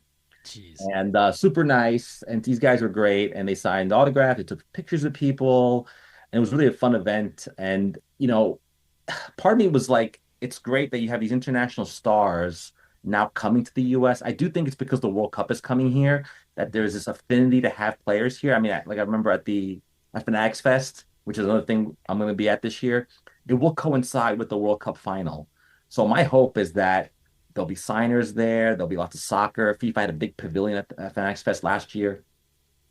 Fanatics clearly wants the FIFA license, so they're doing everything they can to work with FIFA, to have events with FIFA, and to have autograph signers. I mean, last year I missed him, but Roberto Baggio just happened to show up in the pavilion. I wasn't there for it. My hope is he shows up again for this World Cup. For those like you remember '94, Roberto Baggio missed the penalty for Italy. Brazil won the World Cup, but he's still a legend, you know. And so just having these players sort of hanging out in the United States, going to games, going to events, signing autographs, going to shows, like that's going to be great. And my hope is that more of that happens as because let's be honest, soccer is a big business in America now. And these players from all over the world love coming to America. We have great hotels, great facilities. And the truth is, if you're Carlos Valderrama, even though you're so recognizable around the world, you may be able to walk around New York and no one knows who you are. Now, that's going to get harder and harder, I think, because people are getting more and more knowledgeable. And there's lots of people like us who recognize athletes now. But soccer players love America because they can come here, go on vacation. Literally, nobody will bother them, right? It's becoming less so, though, I think, because like New York City, I live in New York City. If a famous soccer player was walking down Times Square, I think inevitably, whether it was the foreigners or the New Yorkers, people would start to recognize you. And we live in a world where everyone's got a camera in their pocket, right? So, but just the idea these guys are coming here more and more and signing autographs and making some money, that's great for them, but also great for fans who get to meet these players, because I do think, especially the '94 guys, like when the Club World Cup was here, they had an event for the media at Trump Tower in New York City. And half the players that were there were basically, if you were around in '94, like you'd be salivating. It was Roberto Baggio, Hristo Stoichkov. It was like, oh my God, these guys, like he played for Bulgaria. He got to the semifinal. Like these are guys that they became household names in America that summer. And so I do think this summer is another chance for these legends to come and profit off of that, if you will, make some money off of that. But then you have a whole generation of new players who are going to be here and make a name for themselves. And it's going to be a huge tournament. I think it's going to be one of the biggest World Cups ever, and not just in size, but just in scope. And I think if you remember '94, I think this will make '94 look like nothing. I think it's going to be big. Nice. You just mentioned Baggio there a bit, and I actually just mailed off to him over in Italy, so I'm keeping my fingers crossed that that's going to come back to me at some point. But I haven't seen any success on him in a bit, but I did see a few several years ago at least. I hear good things about him being a signer. So good. So you got to let us know whether he comes through, because that's big. Now he's been traveling a lot. Like every time he's got Instagram that his daughter runs. I've read, and he's all over the world. He's in the Middle East. He's really become an ambassador for the Italian game, for the game in general. And it's funny because for about 30 years he pretty much was quiet. Like basically after he retired, he disappeared, and now he's making more appearances. And so I think it's great because he was a phenomenal player. Probably not appreciated in his time as much as he should have been. And now, I mean, you have to understand these players were around the '90s in a pre-social media world. So to be able to break through back then, you really had to be a superstar. Now, basically every player has an Instagram account, and even the most average player is famous because they're on Instagram, right? Or they're on Facebook, and we feel like we know them, even though we don't really know them. So it's interesting, but yeah, you gotta let us know. You gotta let me know if Baggio comes through for you. Definitely, I'll keep you posted there. So, I'm like you. I got to slacking a little bit on the TTMs here during the year. Actually, I mailed out. I think it came out to like 200 some over the last 2 months of the year here, and everyone's gonna see later on in the show just how many of those have already come back there. It's been kind of crazy there, but yeah, I'm hoping that next year I'll be able to kind of scatter a little bit better across the year there. So. Hopefully, both will be kind of like that. We'll have more of those to talk about here throughout the year there as well. Yeah, no, for sure. Clemente Lisi, any other thoughts here before we move on? No, it's great talking to you again. I look forward to being on the show again soon. All right. Well, there you go, and thanks once again. That's Clemente Lisi joining us here in Clemente's World. Well, big thanks to Clemente Lisi joining us on the show here this month as we now move on into Making the Grade. From the grading lab to your ears, this is Making the Grade. Making the Grade covers all things in the world of card grading, and we're going to be joined here in a bit by Ryan Stuczynski from GemRate. He's going to join us with the big three, but right now, Aaron, let's take a look and see how did the numbers look from the big five grading companies here in the month of December. All right, for the month of December 2025, PSA graded 1.83 million cards. That is up 11%. CGC graded 442,000 cards, which is up just a tick at 4%. And Beckett graded 72,000 cards, which is down 3%. SGC graded 41,000 cards, which is up 17% for them. And TAG also graded 41,000 cards, which is up 4%. So all in all, there were 2.43 million cards graded, and that is a percent change of up 9% across the board for the month of December 2025. Well, there you go. So any of you that are into grading, you may have heard about Beckett being bought out by Collectors, which is the parent company of PSA. And of course, you mentioned that TAG has been on the big five grading companies now to round it out at a big five after it was a big four for a long time. What is all of this? What does it mean for the hobby? Well, let's find out as we talk to Ryan Stuczynski with all of this and this month's Big Three. This week's Big Three is brought to you by GemRate.com. Whose cards are hot and whose cards are cold this week? Let's find out from our friends at GemRate.com. All right, well, we are here in the Big Three, and we are joined by Ryan Stuczynski from GemRate. And Ryan, like I was saying off the air before we got in here, we've got to get you on here more often here. So we're going to try to make this quarterly in 2026 if we can. But hey, good to have you on here for our first episode of the year, at least. Hey, I appreciate it. Always excited to join.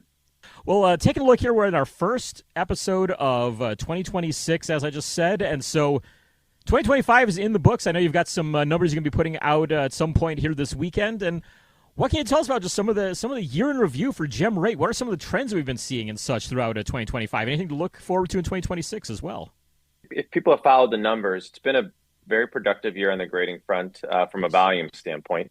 Last year in 2024, I think the number released was 20 million cards were graded across the major graders, and we'll have seen 27 million this year graded. So up 32%. Which is double what the growth rate was at the end of 2024, which was up 16%. So huge activity there. The thing that most people have picked up on now, though, is that a lot of that activity is TCG activity. So that's been a massive trend this year. Is just for the graders, they love it because it's a more concentrated sort of catalog of cards for them to grade. They can kind of, point their resources in a direction where there's just not as much sort of an array or assortment of items to sort of, differentiate or sort of identify. And so they've been doing a ton of TCG volume. The sports volume, though, has been, it's down a little bit actually across all the graders as a whole. Some of the graders have done a little bit better than the others in the sports side. But anyways, yeah, been an interesting year, definitely carried by TCG. And then obviously we have the news of, the Collectors acquisition of Beckett. So that was surprising. Somebody who lives and breathes this stuff every day, I usually feel like I'm sort of on top of where, we're directionally sort of like things that are happening behind the scenes. And that I had no sort of perspective of it, that might be the thing that could happen this year. I thought Beckett might get, picked up by private equity or something like that. So for Collectors to pick them up was, given Beckett's struggles over the last 5 years, I think people have sort of been looking for them to be, just there to be some investment in reimagining what that brand would look like in a more modern fashion, sort of moving away from kind of what they've stood for operationally to something that's a little bit more customer centric and a little more modern and technology focused. And anyways, Collectors is a great opportunity. I don't know that they're going to necessarily invest in it the way that people hope, but there's certainly more likelihood of them doing it than somebody like private equity who might just be sort of trying to suck cash out of it and sort of, reduce the team. And so anyways, that was really interesting. So there's been the TCG thing has been a big trend this year. Obviously the Beckett news. The PSA is still, it's obviously the behemoth, but there's been the thing that's most interesting about them, and then I'll sort of end my rant, has just been they're obviously performing really well. They have a ton of share in the market. They're doing a lot of things to sort of help with liquidity. They're doing a lot of partnering with companies like eBay and GameStop. But at the same time, turnaround times and pricing have increased. And so, they're getting people who are frustrated with them and sort of as they're expanding. And so, despite sort of the numbers really pointing in their favor and speaking to how well they're doing from a business standpoint, I think there's definitely a need for them to sort of throw a bone to the sort of core audience that they've been dealing with over the years. Because if you sort of are just patiently waiting, your cards are cutting back to you slower, costing you more money, as I mentioned. And, I think there's a general sense that they're not necessarily favoring the people that got them to where they are today. And they're definitely catering a little bit more towards the liquidity side of things, the flipper side of things. So anyways, it'll be interesting to see what PSA does, for example, if they were to revisit the set registry or something like that, something that sort of helped, them build a lot of momentum in the market that hasn't really been touched in years. Going with what you're saying there with, PSA, with collectors buying up Beckett, do you see possibly, is that going to kind of phase out Beckett, do you think? Just kind of phase everything into PSA at all? Do you think they'll maintain two separate companies at all? I think they will for the foreseeable future. It's not going to do, I think the collectors team is savvy enough to understand that there are a lot of people who have Beckett slabs in their catalog. I mean, in their, in their collections. And so there are roughly 13 million Beckett slabs in the market. If they were to do things to sort of really window that Beckett's going to go away, that would really hurt Beckett pricing slabs. And so, people will get pretty frustrated with that if they're sort of not set up to sort of either migrate people from Beckett slabs to PSA slabs in an affordable fashion, or, if they don't sort of speak to the roadmap for what they might do with Beckett. I think people will be a little bit less willing to sort of transact with Beckett slabs in the near future.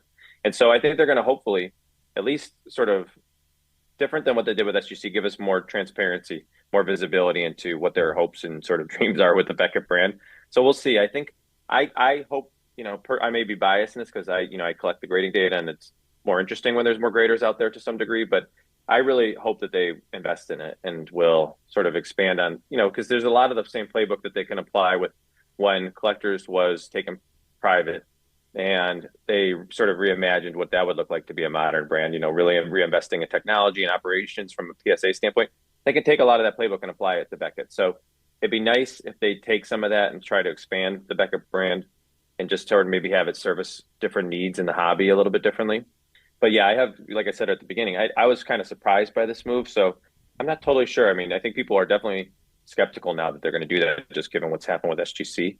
And so I'm sort of cautiously optimistic, but yeah, it remains to be seen. But even if they did, I think it's going to be a longer path. Like Beckett doesn't have the same sort of grading team that SGC had, where they can kind of move them over and leave some of the vintage team behind and move a lot of the new hires. Beckett hasn't done that. Beckett stayed small from a grading standpoint, and so I'm just less sort of in the camp that they're going to shut down Beckett quickly and sort of find some synergies between the teams and sort of help with the PSA backlog. I don't think it will work that way. I don't think the sort of same mechanics are in place that would allow them to do that. So I do think on the flip side, for example, I think like Beckett has some really good assets that I'm curious to see what they do with. For example, I don't know if you ever do it, but like the Beckett website has some great data on metadata on cards. Like they have some of the best data out there, and it's not really well marketed these days, but they're one of the best places to go to understand like the significance around your cards or things you're interested in collecting. It's a great site for research. It's not easy to navigate, but there's a lot of great data there. And so if they were to sort of revisit that and think about, hey, what can we do to make this catalog data, more robust and more visible and put some marketing weight behind it, I think there's some potential there. There's some opportunity for them to do things like, maybe more of a universal set registry, something along those lines. So anyways, I think there's some interesting things that they could do. And candidly, I think the media brand could be sort of reimagined there too. I think there's a lot, I don't know how big that team is, but PSA is clearly trying to do more marketing. They probably have seen how successful Fanatics has been marketing over the last couple of years since they've entered the hobby. And so they may push harder on their end to sort of, just more touch points and ways to sort of communicate with their audience. And so, or new entrants into the hobby. So I just think I'm sort of, again, cautiously optimistic that they're investing here, but I hope they window sort of like what those plans are in the next few months so that people don't, hesitate with Beckett brands and are actually more inclined to sort of just continue to do what they were doing, or even, to some degree, consider them more favorably than they have over the past few years. I know for a while the whispers inside of Beckett there were that, the Fanatics was looking at buying them out. So I got to say, I like it a lot more that Collectors got a hold of them than Fanatics there, because I think about 90% of my slabs, whether for grading or for authentication, are through Beckett. So it's like, I please keep that around for me, guys. Keep it active there. So I like your thinking there, and I hope that comes true for sure. Yeah, I'm really fascinated by it. I think there's a lot of pressure on PSA and Collectors because they went private 5 years ago now, or roughly 5 years ago, and those investors are going to want to return on that cash, and so whether that means that they're sort of, there's more and more chatter about them potentially going public, and they definitely had some changes at their, in their C-suite that might sort of allow for that. And so it's going to be, like I wouldn't be shocked if this still is sort of not favorable on the Beckett brand at the end of the day. But I just think that if they're playing the long game to some degree, then making use of that asset in a way that's favorable for collectors as opposed to just for collectors who are actually collecting cards, not collectors, the parent company, right? Then that'll be, I think there's an opportunity for that to be a win for many people here. But if they're just focused on sort of, again, they're sort of short term as it relates to potentially going public and sort of increasing the potential value of the company, then, it may not be as exciting for us as sort of the core audience and sort of core collectors in the hobby. So we'll see. Yeah. Well, taking a look around some of the big companies there, something that took Aaron and me by surprise a couple months ago there when we were reading off the monthly numbers at one point. The big four grading companies have now become a big five, as now a TAG or TAG, I guess it would be, is now among some of the big numbers that we're seeing. What can you tell us about them as a company? Where do they specialize? What are they out of? Just any kind of rundown, any kind of key info that people should know about them. Yeah, I mean, they are, focused on automating grading. And so I think they're an interesting brand. They've put a lot of work into sort of their IP as it relates to, being able to scale those efforts and sort of modernize grading in a way that's much less subjective, right? I think that's another piece of feedback that PSA's got this year is that the inconsistency just seems to be everywhere, and that's really frustrating for people. And not knowing what to expect is when they don't give you any sort of transparency in the process is really, really just hard to make sense of at times, or sort of hard to get comfortable with. And so with TAG, they're trying to take a different approach. It's much more of an operation where you sort of just you sort of learn the way that they work, which is they provide a lot of detail on the cards they're grading.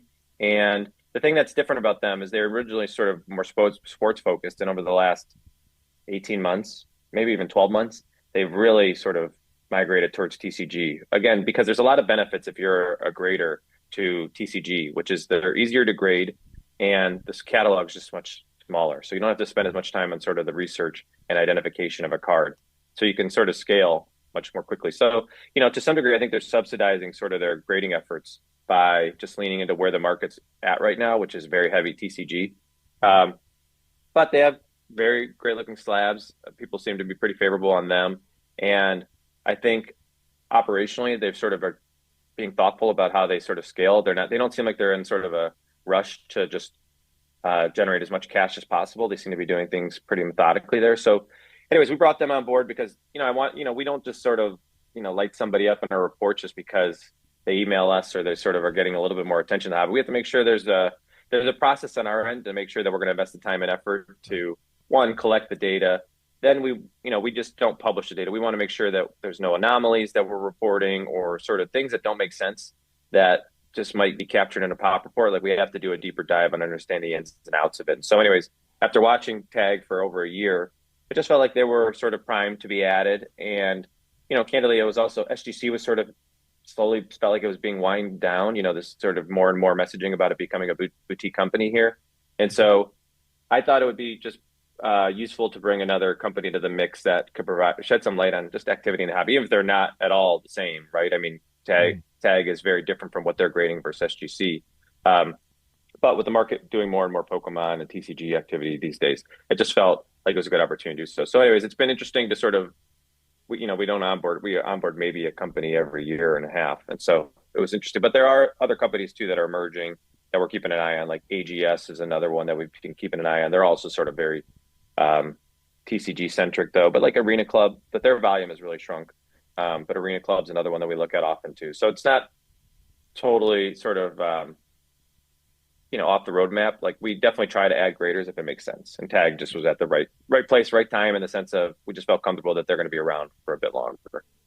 It's good to know a bit of the process there behind picking which ones to add in there, because if you go back 25 years, how many fly-by-night grading companies were there that were out there that lasted like 3 or 4 years? Because I remember, I think it was the 2001 National, I got some kind of like free grading certificates that were part of the VIP package there, and so we got a bunch of my dad's vintage stuff graded by them. This is a company that I think they were around 25 years ago, and they weren't around 24 years ago. So I've got these kind of slabs sitting there with, like, a 1962 Mickey Mantle, and it's like, God, what do I do with this now? Do I try to crack this and re-slab it with another company, or what am I going to do here? So it's like, it's good to know that there's a process there to say, hey, these are the big ones to watch out for. So Yeah, definitely. I think, I mean, it's it's just such a fascinating space in the sense that I think as long as there's a problem that people sort of feel like they're like that's not being serviced that they might have, people sort of will rally together and start these companies. And a lot of them are obviously like smaller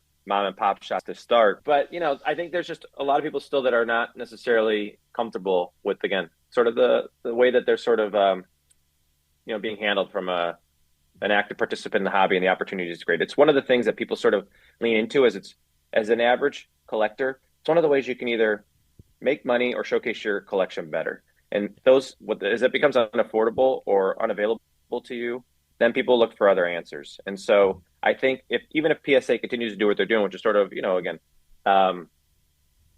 consuming some of their competition, I think we'll see a lot of startups sort of emerge and, just sort of either lean into new ideas, or again, this automation theme is going to probably continue to be pushed. AGS, I mentioned before, also sort of has that angle. So anyways, it's interesting to see, but yeah, we're certainly not in the stages where we were 25 years ago, where it felt like everybody was doing it. But I think there will be opportunity for new companies to emerge, because I just don't, PSA has a lot going on, and, they're a big company, but they're going to they're going to be tackling large projects where somebody might find some really interesting niche, even like what, oh my God, I can't think of the company now, but the one that came, HGA. HGA was really interesting. They just didn't really have sort of the operations to scale, I think, and they sort of, they had some mixed messages with their marketing, but like that was an interesting company. There could be a couple of those that sort of emerge where they're sort of doing custom slabs and things like that, and they were doing horizontal slabs. Anyways, there's certainly an opportunity for more companies to emerge. But obviously there's capital required to make that happen and sort of scale those efforts. Well, you mentioned right off the top here, we've got the big three. Let's take a look and see what we've got here for this month. Of course, the big three is a chance to kind of see what the individual players' numbers are looking like among the graders there, to see who's moving up, who's moving down. And, of course, this is exclusive to TTM Cast. So, Ryan, what do you got here for who's moving on up here over the previous month? Yeah, it was an interesting mix this year. I mean, or this month. November is usually a down month just because of seasonality. And so, it's interesting to sort of see who emerges there. And then on the back of that, we sort of have momentum pick back up. And this month we saw Macklin Celebrini pick up. He was up 37%. He was the top of the charts, followed by actually Jackie Robinson, which was fascinating. I love when I see that because, it sort of speaks to either what SGC's grading, or it might speak to sort of PSA catching up on some of the, vintage catalog that they sort of will, pick and choose when they sort of will allocate resources to it a little bit more, or overweight it from a month-to-month standpoint. And so interesting when you see that. And then Shea Gilgeous-Alexander, SGA, was up 34%. So a few different sports represented there, which I always like to see too at the top of the list. And then on the other side there, we saw dips in Cam Ward was the largest drop. He hasn't had the most impressive rookie season. He also doesn't have that many cards out there. So, the fact that he dropped is really not representative of sort of his prospects. It's more just, he didn't have a lot of stuff on the market yet. And also he's not having the best season yet. So I wouldn't be surprised to see him on the other side of the charts if he has a nice start to the next season, or sort of hype starts to pick up because of what the Titans do in the off season. But he definitely saw a dip over the last month. And then a couple others who were big risers. This is more speaking to the seasonality and sort of the baseball market. But Paul Skeens and James Wood were both down as well. They were down 26 and 23%. So Cam Ward was down 50%, while James Wood and Paul Skeens were down half of that. So anyways, Cam Ward was a standout as it relates to sort of momentum slowing. But then you had obviously two big names on the baseball side dipping a little bit, which again, just usually speaks to there was a lot of momentum when new sets were being released. And then now that there's not a ton of baseball sort of being brought to market right now, you're just seeing some of that momentum stall a bit. So not really representative of their prospects either. It's just sort of a timing thing. I'm sure in February we're going to see Skeens right there at the top of the list again here. Absolutely. Yeah. There's nothing he could have done this year that would sort of warrant a dip. And so, yeah, that's definitely one where you see sort of like systematically or seasonality in play, as opposed to something that's related to the player itself. Any cool stuff that's on the horizon here for Gem Rate over the next year or so? Any big plans for you guys? Yeah, I think the thing I'm most excited about, well, there's two things. So one is we're going to launch at some point in the next couple months, at least like a beta of a Chrome extension, which is just going to overlay generate data on a number of different sites in the hobby. Something I've wanted to do. I've talked about on some podcasts over the last 4 years. It's just I never really wanted to launch it too prematurely in the sense of like I wanted to make sure if people are hovering over cards and they want to see population data or more context around a card, I wanted to make sure we're fulfilling the majority of the ones that they wanted to see that on. And it just takes a long time to sort of build up the data and catalog to be able to deliver on that. And so we'll see. I'm very excited about that. I think there's a lot of opportunity to sort of inject data where people already are, as opposed to always making them have to leave that site to go visit another site to do research. And so anyways, while there's a lot of great, like I don't mind people coming to Gemrate. It's obviously great. I don't necessarily need people to visit Gemrate for it to feel like we can add value for them. And so I've never really envisioned Gemrate as like a destination, but we definitely see like we've seen a huge increase in traffic over the last year as it relates to the universal search that we've launched, which just allows you to look up a card and see the grading activity across all the graders in one, simplified view, as opposed to having to go to the PSA website, the Beckett website, the SGC website, and so on. And this is just a solution that's going to integrate that or embed that data on other sites. The other thing is sort of creating a feed of data just to help people basically understand, basically allowing people to sort of reimagine pop reports in some way that's a little more specific rather than it being like set level, being more player level, being more card level in the sense of like, I just want, for example, if you're sort of keeping an eye on a couple of cards because they're in your collection and you want to know if more are coming to market potentially, allowing you to sort of keep an eye on high value cards, or if there's something you're chasing and you want to keep an eye on, or there's just players there's cards you're interested in. We're basically going to just allow you to much more easily sort of track specific cards and specific players and themes as opposed to just only sets. And so that's more of a feed-based product that we're going to launch that will actually be on site. So again, I'll be curious to see. That's one that we haven't collected a lot of feedback on. It's just me sort of building towards something that I've been excited about. And so that's also another thing to keep an eye out for this year. Yeah. Cool. Definitely some cool stuff to check out there. I'll be keeping an eye on that closely. And once again, before we move on here, just let everyone know, where can they follow you guys online and any other good old info like that they should be aware of? Yeah. Best places are still Instagram. We post there every day with just sort of the daily grading feed and also any other interesting sort of newsworthy notes that we'll sort of pick up over the month. And then also on X, we do the same. And then lastly, I'll just say the newsletter that we have. So we have an email newsletter. If you go to gemrate.com, we're starting to do a little bit more that's just newsletter only. It's not because we just are very selective with what we want to put on social media to make sure the signal is really high. But we have a lot of really great research that we're publishing just on the newsletter now. So anyways, if that's a place you're interested, like we do an iconic tracker that's only published in the newsletter, which is basically like the highest profile cards in the hobby and the most significant cards in the hobby. We just do a monthly report on that. So anyways, if you're interested in sort of insights that aren't necessarily going to be shared on social, that's another great place to look to. Perfect. Well, hey, once again, Ryan, thanks for joining us here, and we'll get you on quarterly this year so we can keep a little closer eye on how things are going there instead of just getting you here at the end of the year. Hey, I appreciate it, Drew. Anytime you can have me, I'm here for it. And thanks again, and Happy New Year to you. Absolutely, and you as well. Best of luck to Gemrate here, and it's something, like I said, we'll definitely keeping an eye on here. Appreciate it. Well, big thanks once again to Ryan for joining us in that segment here, and once again, Gemrate is a great sponsor here of our Big Three and the Making the Grades section. Great to have them on board once again here in 2026. Let's move on now as we go to the stamp approval sponsored by Resolution Photo Matching. I bet you're wondering who earned this week's TTM Cast Stamp of Approval. Sponsored by Resolution Photo Matching, the industry leader in game-used authentication. Their ResMatch confirms that your item is definitively identical and definitively unique to a player wearing or using that same item, delivering the highest possible added value. They also take their responsibility to the hobby seriously, shown by the creation of the Resolution Advisory Board, made up of top collectors who ensure objectivity and client-first decisions. Visit resolutionphotomatching.com to see their exceptional prices realized and get a quote today. Well, stamp approval is just a chance for us to give our thumbs up to something from the previous month, previous couple of weeks, whatever it is. I mean, it could be something sports related. It might not be. It could be something collectibles related. It might not be. It could be just anything. It might be food. It might be entertainment. It might be music, movies, TV. Who knows? So, Aaron, I'm going to let you go ahead and take this one first there, just to give a little bit of a break here to me here. Let my throat rest here because it's kind of getting a little scratchy. Okay. All right. I've been recording all day the last 2 days. This is it's a lot. Okay, I'll give you a brief reprieve here. So yeah, my stamp of approval is time off around the holidays. Whether you be traveling or just hanging out around the Christmas tree or menorah or whatever with your family. So yeah, You have to have the Festivus poll in there. The Festivus poll, man. Come on. See, like you know what? I was really reaching for menorah. Okay, like we weren't we weren't getting anything past that.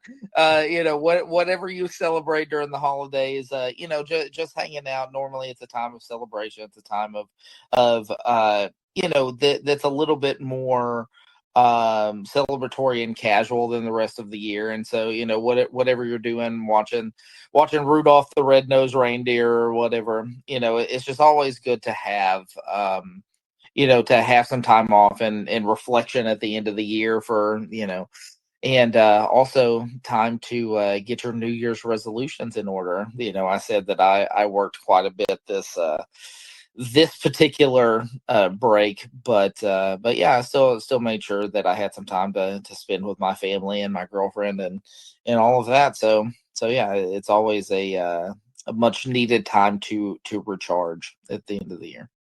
Absolutely. And you mentioned the New Year's resolutions. I think we might need to mention those in Grapher DIY next episode, 2 weeks from now. Talk about our Grapher's New Year's resolutions or something like that. Okay, sounds good. Yeah. All right. For me, I am giving my stamp approval to the keto diet. I started on it back in September. I probably mentioned it briefly a couple times on the show here and there, but didn't really get too deep into it. But my weight was hovering close to 250 pounds back in September. And it's like, all right, this is the heaviest I've ever been in my life, and I'm not liking this at all. So my wife and I both decided, all right, you know what? We're going to start on keto. We're going to see how far, if this works out and everything. And over 3 months on it, I'm back down to 225 pounds. So dropped 25 pounds in 3 months on this.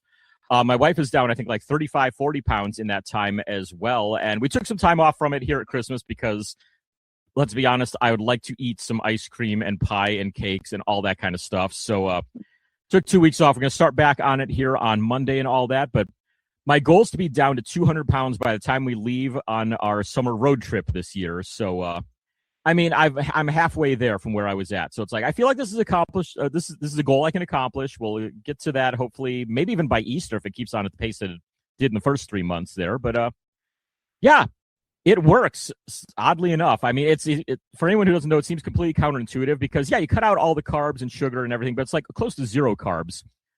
But you eat a ton of fat with it. So it's like I can sit down and eat an entire avocado if I want to. I can slather it in bacon and ranch dressing if I want to. I can eat a burger as long as it doesn't have a bun on it. It's like this is right in my wheelhouse, and it somehow actually works as well. So just for that, the keto diet gets my stamp of approval for the month of December. And yeah, we'll see how far I can get on this now. All right, so that's it for the stamp of approval. Next up, we'll take a look at the Vern Rap Minute.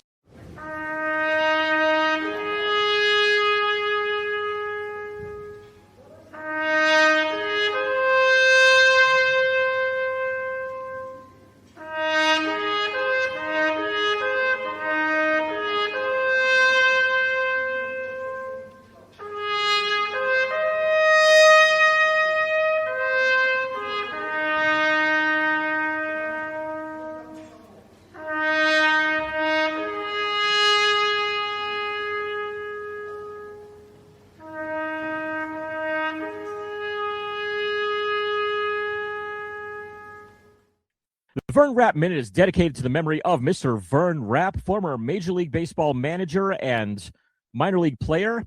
Our show's founder, Jeff Baker, mailed off to him once, not knowing that he had already passed away. And so we provide this as a service to the collectors community out there to let you know if anybody who's been a good TTMer over the years or does a lot of shows, try to let you know if they've passed away, if they're from the world of sports, celebrity, music, movies, politics, anything like that.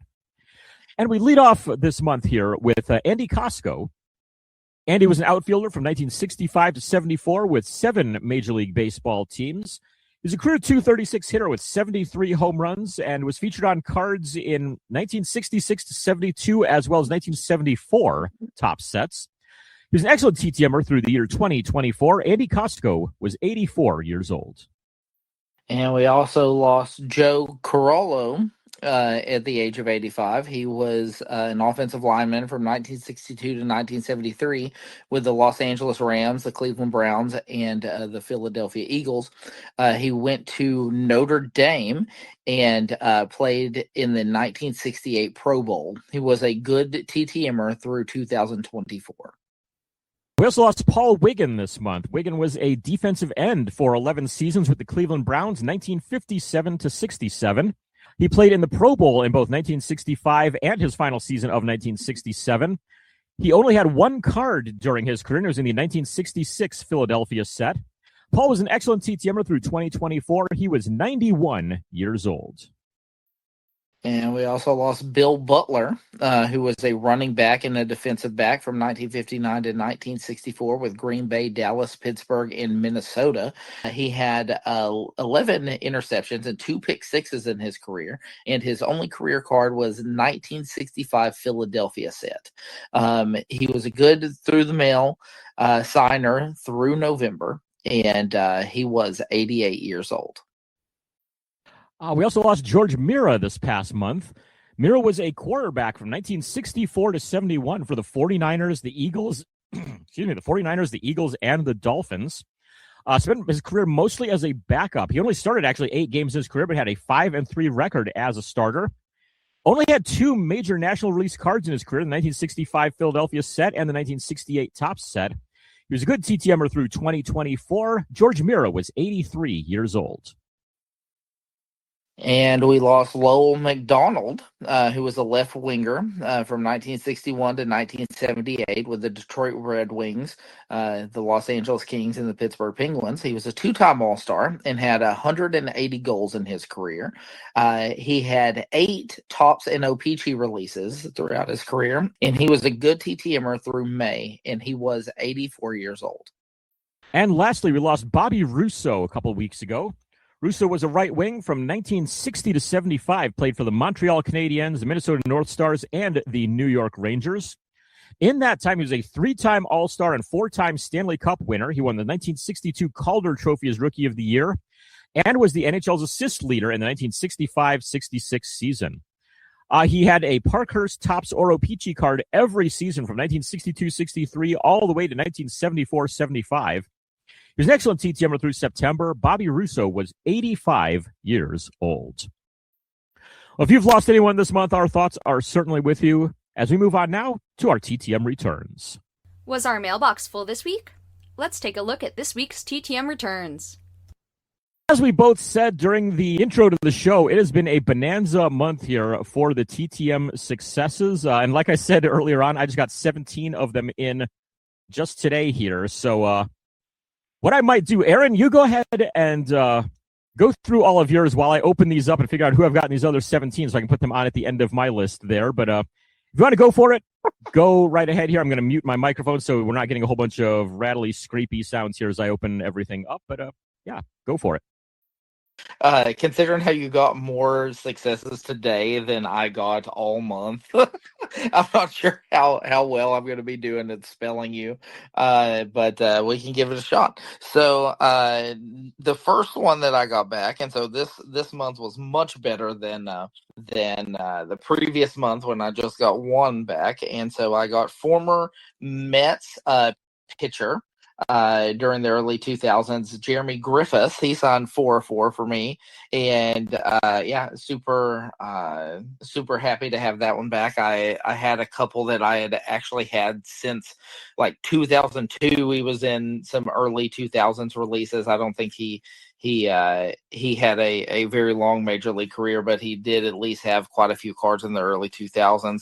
And so he was nice enough to sign to 4-4 for me. Then I got back Stephen McGee, former Cowboys and Texas A&M Aggies quarterback. He was nice enough to sign and personalize 2 of 2 for me. Then after that, I got back former Bears tackle Ted Albrecht, who signed 3 of 3 for me. It's always good to get some good older football guys back. Then I got, and I was super excited about this one because you don't see this very much. I got back former Penguins, Devils, Isles, Philadelphia Flyers, Montreal Canadiens. I'm sure there's another team or two in there. But Aaron Asham. And the reason that I was excited about this one is because he is one of very few people who spells his name like mine, with 2 R's, Arron. And so that was super cool to get him back through the Islanders. He is currently on staff with them.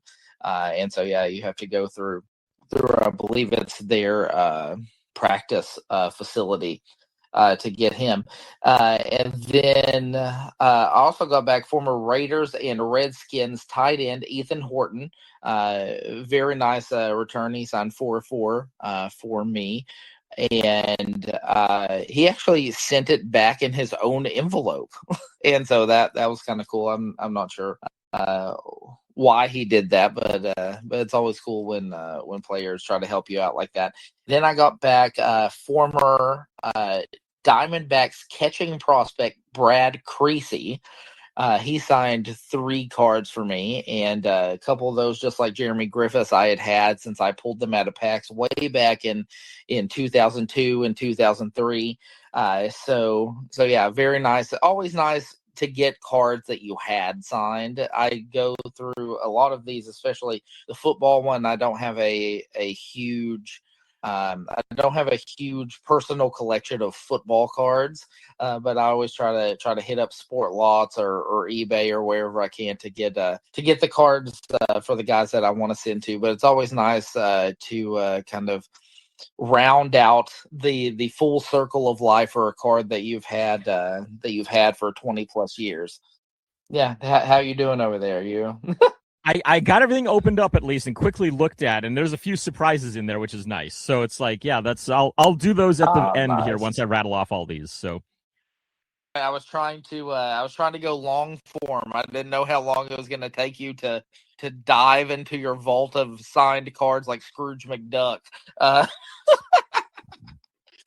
All right, and then we got back former Tennessee Titans quarterback Zach Mettenberger. I believe he coaches. Is it at a high school? I think it's at a high school now. But he was nice enough to sign 3 of 3 for me. Then I got back former Grizzly and Boston College guard Troy Bell. He signed 3 of 3 for me as well. Normally I send out 3 cards. I pick 3 that I like and send them. And then going to hockey, I got back former Thrashers and I believe Buffalo Sabres winger Dean Sylvester signed 3 of 3 for me. Personalized all 3 of them. That's always appreciated. And then former Vikings tackle Todd Stuczynski signed 3 of 3 for me. It's funny, he lives in State Line, Nevada, and I just went through there a couple years ago on the way from Reno towards down towards California. So always cool to see guys who live in places that you've been to. And then I got back last year about this time. I sent out to Giants prospect Quinn McDaniel, and so that one took almost a year. I don't have dates on these because I still need to go in and do all the nitty gritty numbers and all that, but that one was almost a year. Then one that I was very excited about, actually, that I remember from the 90s, former Colts and Tampa Bay Buccaneers tight end Ken Dilger signed 3 cards for me, and one of which was a Flair medal, I believe 97. And it's like him nearly getting hit by ballistic missiles. Like, I mean, Flair medal was just the most phenomenal set to ever exist, and they should definitely bring that back. And yeah, so that one was good to get a guy that you remember from your childhood. Then I also got another Colts tight end, Pat Beach, back 3 of 3, and Giants wide receiver Norris Moss, formerly of the U. Got him back 3 of 3 as well. And then I got one back to start 2026 yesterday, and that was former Bengals cornerback Leon Hall. He signed 3 of 3 for me. So yeah, I was pretty happy with my output. And now I will I will turn it over to the Drew Show for 45 minutes while he while he goes through all the ones that he got back. Something like that, yeah. It's good to see. I mean, Pat Beach is a guy that I actually need to mail off to because, I mean, he would go in my long snapper collection as well because he handled some of that for the Colts. And I think I've got some cards of Zach Mettenberger I'll dig up there as well. So good to know that he's signing. So, all right. So I'm going to let everybody just take a moment to think and venture a guess in their own minds as to how many I've gotten back, not including the 17 that I got here today. So think about that, zone in on it. See if a number comes to you. And that number I will tell you right now is 78 TTMs that I'll be covering. Once I include the 17 that I got here, that's what? 95 that I'll be talking about here, which is completely stupidly insane. And I'm just going to tell everybody right now, if you set a goal of sending out 300 TTMs in a year, don't send out 200 of them in the final month. Otherwise, number one, you get writer's cramp or typer's cramp if you type your letters. Is typer's cramp a thing? I'm going to assume it is. I'm going to say is carpal tunnel maybe. Maybe carpal tunnel is the best way. But yeah, you're going to get writer's cramp or carpal tunnel, and you're going to have a gigantic pile like this to have to go through. Now, it's kind of funny because there's a few collectors in a couple of the TTM groups on Facebook who save up all of their TTMs and they don't open them until Christmas. And I'm like, I couldn't do that. Number one, because I want to let listeners know these are the guys I've gotten back and when I got them back. But I just could not stand sitting there looking at that pile going, I'm going to wait. No, because I wouldn't. I would just break them open right then. But I'm kind of getting a little bit of a feeling like that now when I get, 78 of them back in the final month of the year here. So without further ado, I'm just going to rattle off the names just to keep this short. Maybe a little bit about them, but just keep from having to, take this going on forever. It's not going to be, it's 3 of 3, 4 of 4, 1 of 1, whatever, anything like that. I'm not going to say it took, a month, 2 months, 6 years, whatever it was. This is just a list of names. But they all signed for me and came back this month. So it kind of gives you an idea of who's been signing recently. And so here we go, starting with baseball. We have Juan Gonzalez, Larry Sheets, Dave Stewart at $5 each, Mike Heath, Jack Brohammer, Mike Bilecki, Herb Washington, Kurt Manwaring, Scott Anderson, a former Rangers prospect at one point, but played with the Expos. I think he may have played with the Rangers briefly, too.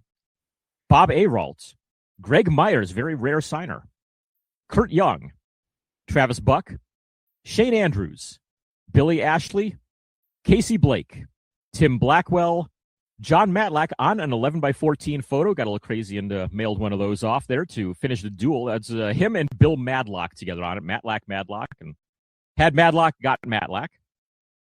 Let's see here. We also got Art Howe, Jack Doherty, Chico Walker, who now lives a mile or so from the place where I played street hockey in college, Benny DiStefano, Bob Brower, another Ranger, Doug DeCenzo, Chris Carpenter, both those guys also former Rangers at one point, Jamie Navarro, former Indian, Carlos Garcia, former All-Star, Jack McKeon, Russell Branyan, former Indian, Bill Wirtz, former Indian, Wes Chamberlain. Here's a fun one. I got both Joel Skinner and Bob Skinner mailed out on the same day and received on the same day, despite them not, it's a father and son combo that don't live in the same town. I figured, okay, maybe they live close by or something. You'd handle all their mail together. No. One was in Cleveland, one's in San Diego, and both sent and received on the exact same day. Kind of cool. Got Doug Rader, got Jerry Don Gleaton, and the one that I mentioned earlier on, the private signing of Bill Russell for my 1972 Topps set. So that's all the baseball ones so far.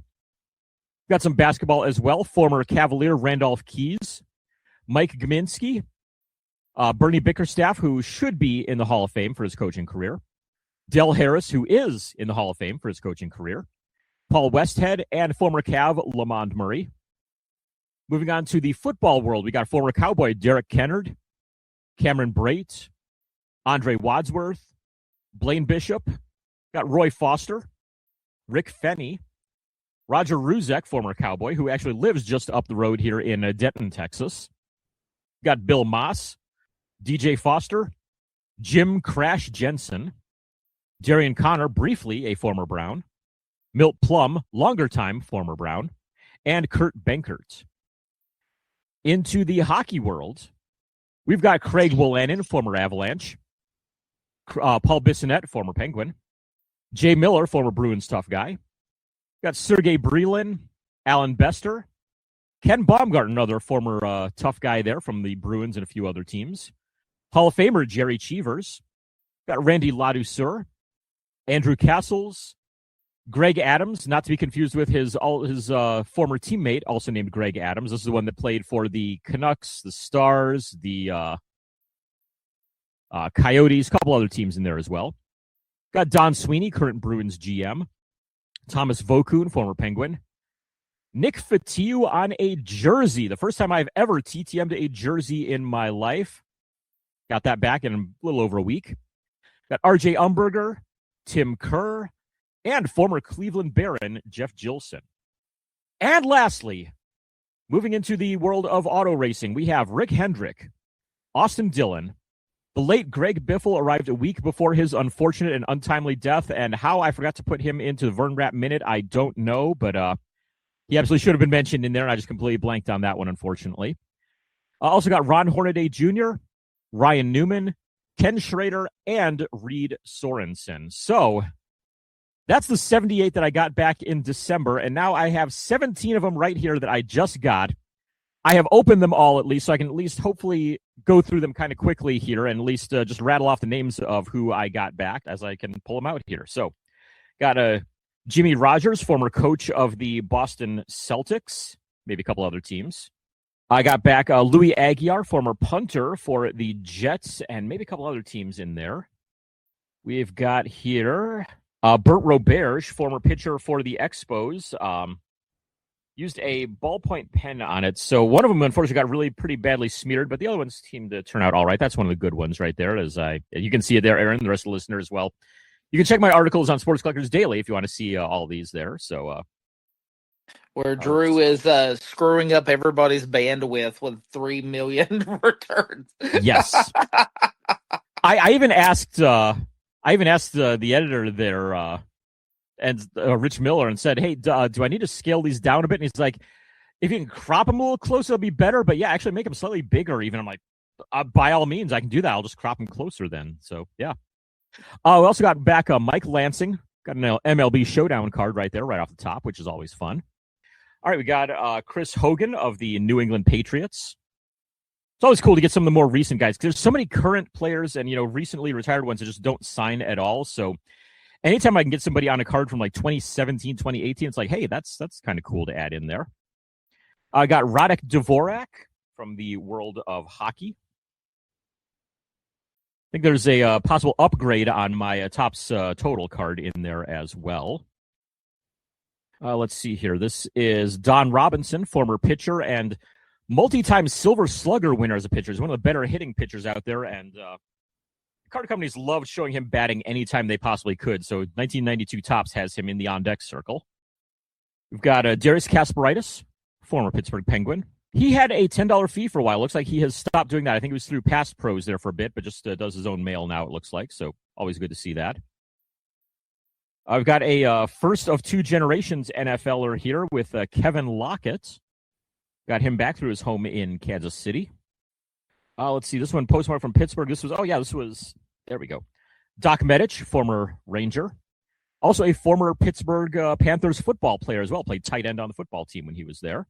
All right, next one. This one was Pat Sheridan, former Tigers, Royals, Giants outfielder. We've got Greg Gagne, of course, former shortstop of the Twins, the Dodgers, the Royals, maybe a couple other teams there, but at least those three. We have here one from the basketball world, as we have Jason Terry, currently an assistant coach with the Utah Jazz, signs through the Jazz there. So very quick response time from him as well, about a month, maybe a couple weeks even. Dallas Mavericks legend, the Jets, right there. Exactly. Yep, I was about to say, I mentioned specifically the Jason and Jason backcourt of him and Jason Kidd together the year they won the championship over LeBron and the Heat. I did not see. Yes, 2011. I couldn't remember exactly what year it was in there. So I always said that if the Mavs won the championship in 2011, that I was going to name my kid Jason. Well, there you go. That's the future goals there. So this one I did not know was coming in. It was not on informed delivery, but Kyle Farnsworth came back to me, which is great because I had 2 failed attempts on him a few years ago. So getting those back today, it's like, all right, good. That's a bit of a relief to finally get those done. We got back baseball's Mike Christopher, former Cleveland Indian, in there. Now to our final two here. These ones were both kind of unexpected ones, as Johnny Grubb came back. I did not see him on my informed delivery either, so happy to add him in. Former Indian in the 1970s, I believe, Tiger in the 1980s, Ranger in between those.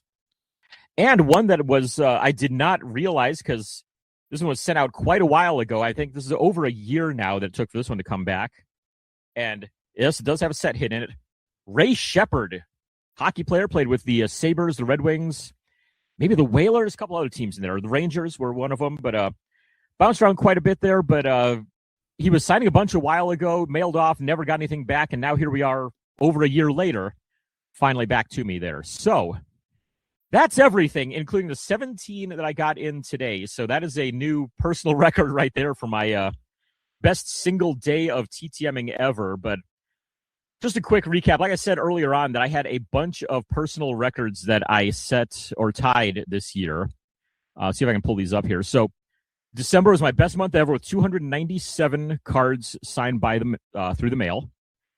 Like I said, my 17 successes today is a personal record as well. My best 2-day span of autograph collecting was February 21st through 22nd. Got 178 in 2 days. That's both in person and TTM. My best single week of graphing, February 17th to 23rd. I added 320 autographs in that time. My second best single week was the week right after that with 286. My best ever single month, February, had 596. And my lowest percentage ever of RTSs or returned unsigned, 0.98. Only 3 out of 307 that I mailed out this year were either RTS or returned completely unsigned. So a very good year of in-person graphing, a very good year of TTMing, and hopefully we all see something just as good in 2026.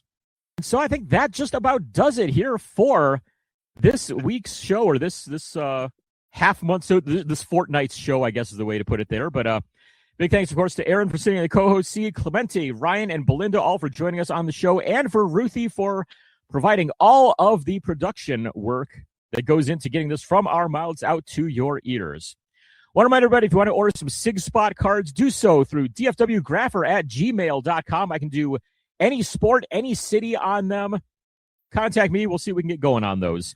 And, of course, if you want a chance to win some free SIG Spot cards, send us an email. Put, SIG Spot giveaway, SIG Spot raffle, SIG Spot drawing, something like that in the subject line. Aaron, what is the email address once again for that? It's ttmcast@yahoo.com.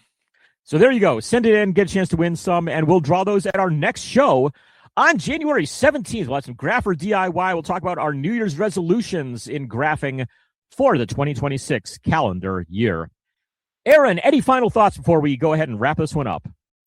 No, good year in 2025. It should be a good year in 2026. We're looking forward to coming to Chicago and to a minor league or major league ballpark near you. So yeah, come check us out. Absolutely. Follow us on our trip. And hey, if you're in one of those places, meet up with us at a game. We love meeting up with listeners. We love finding who all is out there that listens to the show and everything. And yeah, we'll go and graph a game together or something like that. Wishing you many happy returns. We will see you in 2 weeks here on TTM Cast. Everyone, be good.